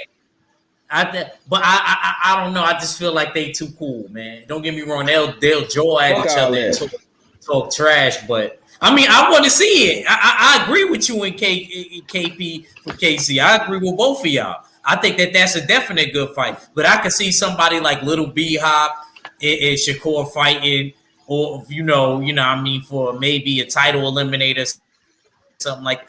I see something like that happening before, like Tank and Shakur. Like the dude literally showed up to Tank camp in Vegas that last one, Right. like out of nowhere for no reason. So what do you think about this? Like, do you see a trend going with the Reynoso team? You kind of see all his fighters in the same situation. They not really fighting the guys that we really want to see them fight. You see, like Ryan not calling Devin's name. We see it Valdez kind of so with the Shakur Stevenson fight, and of course we all know what Canelo been doing. Hey, you know what I'm guys. saying? Yeah. Okay. Yeah. Go ahead, bro. Yeah, go ahead. Yeah, go ahead, Ak, and I'm gonna let you go first, Ak, then I'm gonna let Ricky cook on that. But go ahead, bro. Okay. Well, my thing is this, man. Like, if it is a pattern, it's not a good pattern. And let me ask y'all something. Is it cool if, okay, he necessarily not fighting Devin, but are y'all all right with like Ryan and Tank and stuff like that with other, you know what I mean? I just want to know, like, is it a specific order that y'all want it in? Because I'm not too mad at him in the Tank fight. I think Tank gonna knock him out anyway, kind of like Leo Santa Cruz. You know what I mean? Like kind of like what he did. It may just be a tad bit more resistance there because Ryan is way younger, but I still see ultimately him getting flattened, kind of like Leo Santa Cruz did. You know, and Tank even said in that fight, he tried to fight Leo to a point where Leo couldn't really feel his power. And then there was a point that he was going to turn it on and really try to like make him feel the power or whatever, which ended up happening. But I don't know, man. I'm not mad at if he fights Ryan over Devin or however it works. I just want him to fight. I just want him to fight one of them because out of all of them, out of that, them crop of dudes like Tank and Devin and T.O. and all of them, he's the only one without a belt. He's like a man without a country, which he really is because he's Mexican and he's American. So he really ain't got no place. So he is kind of a man without a country anyway in life. But in the boxing world, they say if you ain't got a belt, you like a man without a country. So you talking about Ryan Garcia, a man without a country? Yeah, because he don't got a belt. Out of his peers, he was the only one that's not a world champion. That the dudes that's his peers and that's in or around his weight class, he's the only one that hasn't been a champion. Am I right or am I wrong? Ricky Williams, Nah. KP from KC, Oddfellow, 503. Am I wrong? Or am I going crazy? You're not wrong. And I won't count Tank in his generation because Tank is like 26.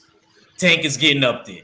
I'll just count like the Devin and the T.O. and I'll just keep it in that bracket. He the only one without a belt. He the only one that hasn't experienced what it's like to be a world champion. Wait, Hack. They brung him on with a belt last time I seen. They made a belt for him.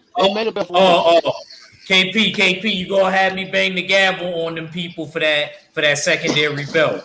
I don't want to break up the gavel for no reason. You know what I'm saying? I don't that's a freshman belt, bro. He ain't. Yeah. There you go. That's Perfect. a freshman belt, bro. Ryan Garcia ain't even JV. Ryan Garcia is the part of the computer all tag team champions of the world. Oh my God. Boy got tattoos now. Him and Canelo got tattoos. Trying to wild out. Matching tattoos. Yeah. You know what I'm saying? Ryan walking around here. He's so used to getting his ankles pinned behind his ears in the Canelo team right now. It's ridiculous, bro. I mean, the thing of it is this, bro, and I got a saying on my channel, bro. Easy fights get made. Easy fights get made. It's just that simple. Look, like last night, now you see Ryan Garcia, now that Manny Pacquiao falsehood's been exposed, you know, booty buck naked, right? Now it's I'm gonna fight Davis again. Nah, bro, you clout chasing him. You clout chasing. That's what they do. This is their pattern. This is what they do. The Reynosos have found a formula and they stick to it. The Reynosos have found a formula and they're sticking to it. And that's not saying That's not saying Valdez is not a good fighter. That's not saying Canelo doesn't have great skills. They do, but they found a formula where they can maximize dollars while fighting the least competition possible. The business of boxing, guys, is what? Staying in the business. Yeah. But right? Do you think that's working for them overall? Because yes. I mean, we're talking about it. You see what I'm saying? It's working. This what we need to learn on the YouTube, right? ESPN and those guys watch us the same way we watch them. Don't get it twisted. Don't get it twisted, because what did they tell us before, right? They told us when fights get made, shut up, you don't know the business of boxing, right? Ain't that what they told us? Things go on behind the scenes that people just don't know about. Contracts don't get made this way. Fights just don't get made, right? Then with the internet came the resources and the tools for you to find out what's going on behind the scenes, right? People got insiders in the game. You know this guy that know this fighter that's in this camp or this gym, right? Now we know the business of boxing. They tell you shut the fuck up now, right? Right? Easy fights get made, right? Why would you? Okay, for example, Ryan Garcia and Luke Campbell, right? Ryan Garcia and Luke Campbell. Even though that fight took forever to fruition, but if he could beat Gervonta Tank Davis 100%, if his camp believe 100% that you could beat Tank Davis, the biggest draw at that weight class, correct? Right. Did not Tank Davis sell out every venue he was in before the pandemic? No, that's a fact. Came home, sold out, came to Atlanta, LA. You know what I'm saying? Big pay-per-view numbers, did good in the Alamo Dome, in my state, Texas. You know what I'm saying? Right. So, yeah. This is business first. Right. This is business first. So why would you, Ryan Garcia, up and coming, who hungry, you know you got the skills, your camp know you fit to beat Gervonta Davis. Why would you not go get the biggest payday you will ever have? My name is my name. And have the biggest name ever on your resume at your weight class? You know why? Because that's not an easy fucking fight. You're not guaranteed you're going to get in there and get your ass whooped. That's why. And because they're using the same formula. Use the African-American fighter, athletic African-American fighter for clout chasing, for cap. This is the game. To build up your next fight. But another constant in this whole formula of fuckery is the WBC. Because salute to wanted to do Tyson Spencer in the chat that reminded me of Ryan Garcia's interim title, his so-called interim title. However, he's not trying to pursue the Devin Haney fight. Exactly. Why fight in an elimination? Why fight for and win the mandatory spot when you're not gonna proceed with it? Well, when you essentially they're using the mandatory to clout chase another fight, which is not the champion, which is not Devin Haney, but somebody else. Absolutely ridiculous. The WBC is in cahoots with this formula of fuckery, and I ain't feeling it neither. Shout out to you, bro. Thank you so much for that. The WBC, at a minimum, is complicit to this bullshit. At a minimum. At worst, they partake in it. It's like I said, it's just funny how the franchise belt gets created when Canelo has no choice but to fight Charlo.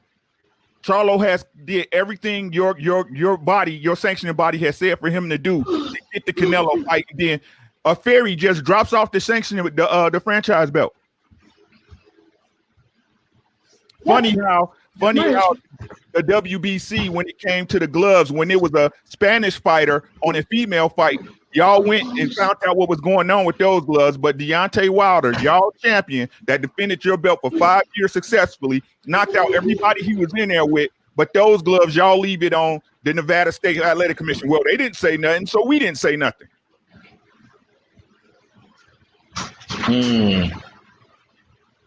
Yeah, that's a fact, man. I want to ask you about this, though. Oscar Valdez, man.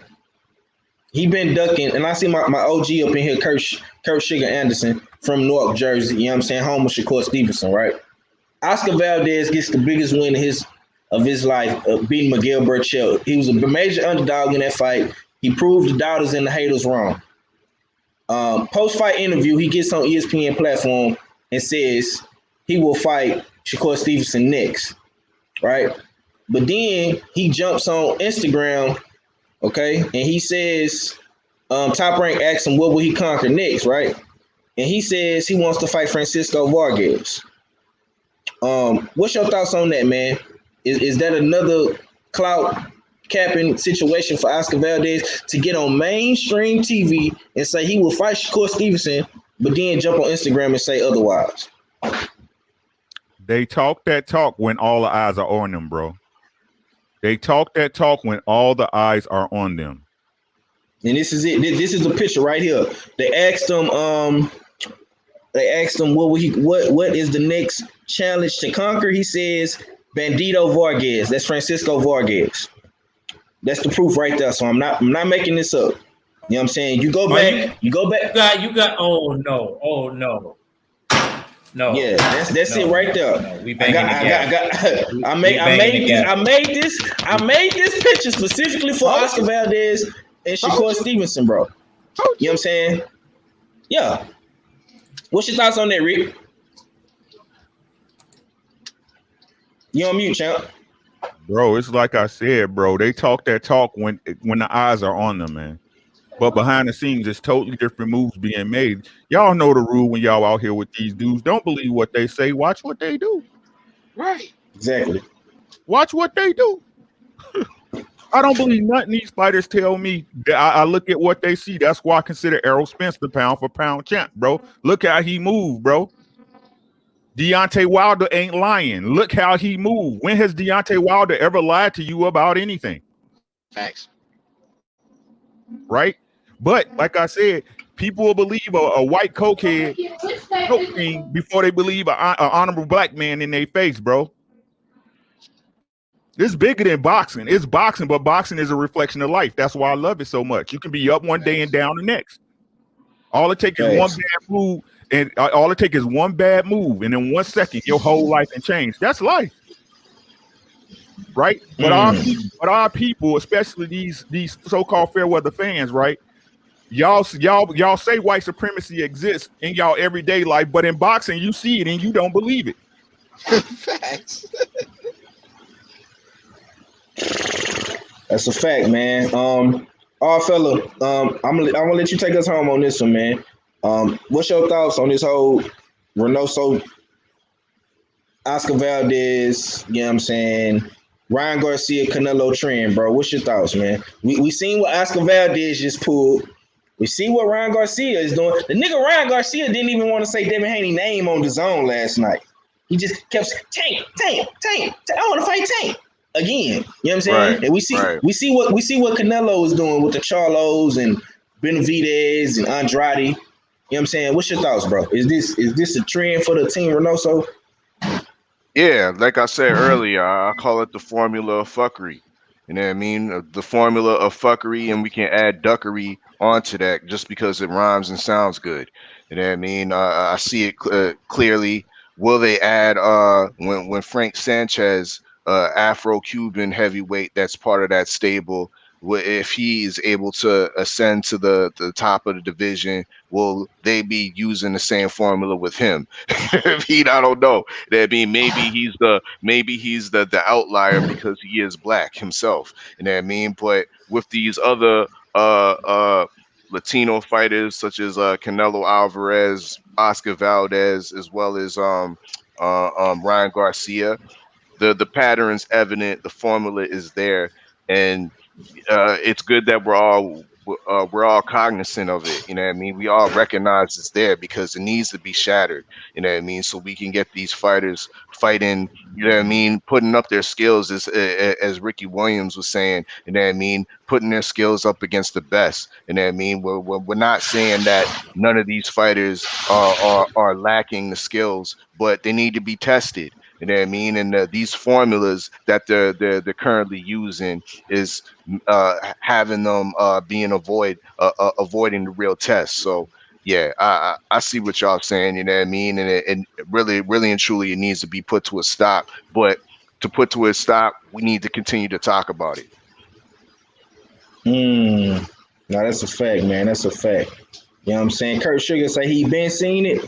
Okay, yeah, man. We been seeing it too, man. We just wanted to make sure everybody was well aware of the situation, man. But we gonna go ahead and wrap this one up, man. I'm gonna let some of the other brothers come on and do their thing, man. You know what I'm saying? I know we got some good shows coming on tonight. I know Drew Titan gonna be going live later on. Black Fight Fan TV. You know what I'm saying? Jay Steele's gonna have his LDBC cipher. You know what I'm saying? And oh yeah, Soul Man Sundays too from I Am Ill Will. He gonna be doing this thing. Him, Mr. Shelton, G5 Gabe, all of the brothers doing their thing, man. But I'm gonna get some last words from the brothers, man. KP from KC, man. Let me get some last words from you, bro. I appreciate you for coming on too, man. Yo, can you hear me? Yo, Yeah. You crystal clear. Go ahead, bro. Go ahead. I ain't rocking with that team and what they're doing over there because I already know what they're doing.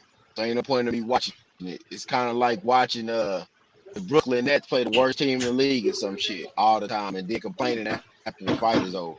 I already know what's gonna happen, so it's a waste of my time. So I mean, boxing is almost coming to a point where you don't even want to watch the shit. So like boxing has to give us some reason to watch it. It's not giving us a reason to watch it. So I mean, if boxers don't get it together, fuck them. That's on them. They ain't gonna get paid. The only way boxing get paid is if you watch. They don't got the sponsorships the major sports got. So that's on them. Let them do their thing. But I ain't about to pay into that shit. I'm good. Okay. I feel you, man. Well, let me get your last, my brother, before we get up out of here, man, and let the people know where to follow you at, homie. KP, you there? You went back on mute, champ. You on mute, bro.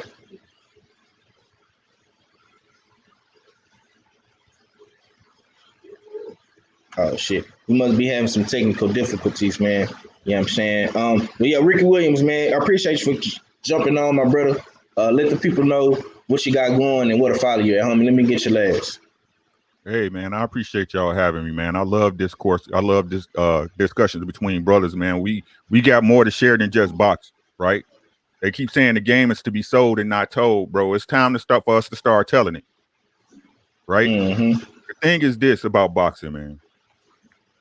It's a niche sport, whether they want to believe it or not, whether we want to believe it or not. It's a niche sport. It's easy to stop this fuckery, bro. Don't support that shit. I didn't pay for Canelo last night, bro. I didn't pay for that shit.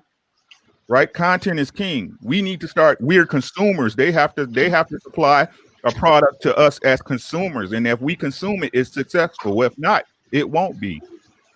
Right? Ryan Garcia got so many fans on Instagram. Let them buy his fight.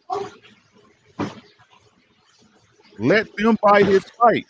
If it's a fight not worth paying for, and I know how it goes, we boxing heads. Like, I didn't want to, like, all week I was like, I ain't watching that shit. But guess what? I end up watching the shit on the stream anyway. Right? Ain't that what happened? Because I'm a boxing head, bro.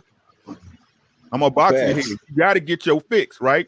But stop giving y'all money and energy to these people who's not providing the product that you support. We're their base. We're their base. And without us, with nobody to watch, these fights don't exist. Make sure you follow all of the brothers here. They all knowledgeable. We got 503 Lion. Josh Steele's the odd fella. The Jab Jamboree. I watched your show the other night, though. That shit's hilarious. Holla at you. KP from KC5. Make sure y'all follow him. Make sure you follow me. It's your boy, Ricky Williams on YouTube. It's me versus everybody. I'm not part of them, but shout out to the mighty, mighty LDBC. And I'm out. Already, man. Already. Salute to you, my brother. You know what I'm saying? Jab Jamboree, man. Give me your last champ. Let the people know what you got going, man. Oh man, it was a dope spill today. You heard? We had Ricky Williams come through. The brother subbed to me the other day. I didn't know that he made content, so I'm glad that you gave people a chance to jump on and open up the panel. And KP from KC too. It was dope to hear his opinions too on what's going on in the boxing game. And of course, you know what I mean, it's always dope to wrap it up with the Band of Brothers or the Usual Suspects. Y'all catch me on Night Court. I also probably gonna do a live. I'm not really sure what time. I'm gonna just be talking about Cassidy and Hitman Holla. You know, a little bit of battle rap. I'm supposed to be building on it with Monty Brown real quick. It ain't gonna be too long. We just gonna talk about how we feel about that battle because Hitman's coming out of retirement. But other than that, look out for me on Night Court. Shout out to the mighty LDBC and the full Berserker clan. It's your boy Act Reacher. I never steer you wrong, and I'm out. Yeah, man. Salute to my brother, man. Y'all be sure to check out Night Court, man. Friday night, man. 8 p.m. Eastern Standard Time. Is that right? That's 8 p.m. Eastern Standard Time. Nah, it's 9 p.m. 8 p.m. Central, your time. Yeah, 8 p.m. My bad. I'm so used to my time. 8 p.m. Central. 10 p.m. No, 9 p.m. Eastern Standard Time. My bad. You know what I'm saying? And with that being said, Philip, close us out, bro. Indeed, yeah, it was another dope one. Good to hear and see Ricky Williams come through, you know what I mean, and join us on the panel. Definitely was a dope discussion. KP from KC, I believe this is the first time I've been on the panel with you as well, you know what I mean. Much respect for coming through and giving your perspective. Y'all make sure. I know Ricky Williams is he been subscribed, you know what I mean, but everybody in the chat as well, subscribe to the Odd Fella, THAODDFELLA, you know what I mean. The War Report will be going live this evening at 8 p.m. Eastern Time. I'm having the GTA, the Greater Toronto Area Cypher, you know what I mean. I got 4 MCs coming through, you know, dig. I got Jonesy, Suave Toronto. I got Avalerez the Architect and Maloney 416. They are going to be dropping some bars. I'm going to be premiering some of their new videos, some of that new news, and interviewing, getting some background information from these up and coming artists. So yeah, once again, check me out 8 p.m. Eastern Time inside the War Room. This is the War Report. You in the dig? We having a GTA cipher once again. Salute to everybody in the chat. Salute to everybody on the panel. Jab Jamboree, Ricky Williams, KP from KC, and of course the host with the most, 503 line. You in the dig? But it's your favorite, get your most hater R fella. Salute to the whole LDBC, and I'm Gizon. Already, man. Much love to the chat, man. Everybody that came through showing love, man.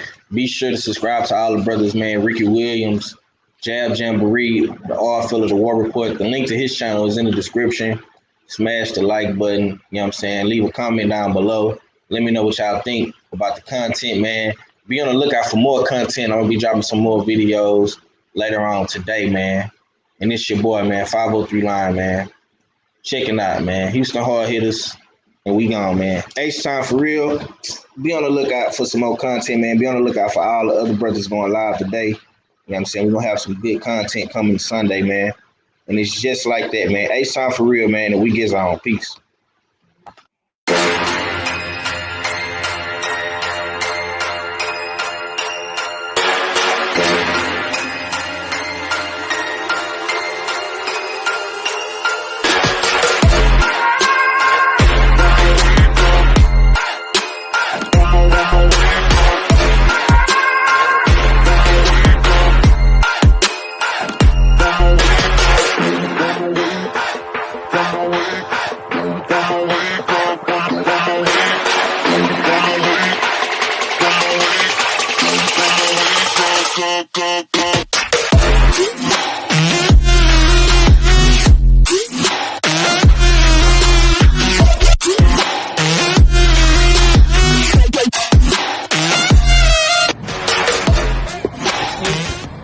Yes, sir.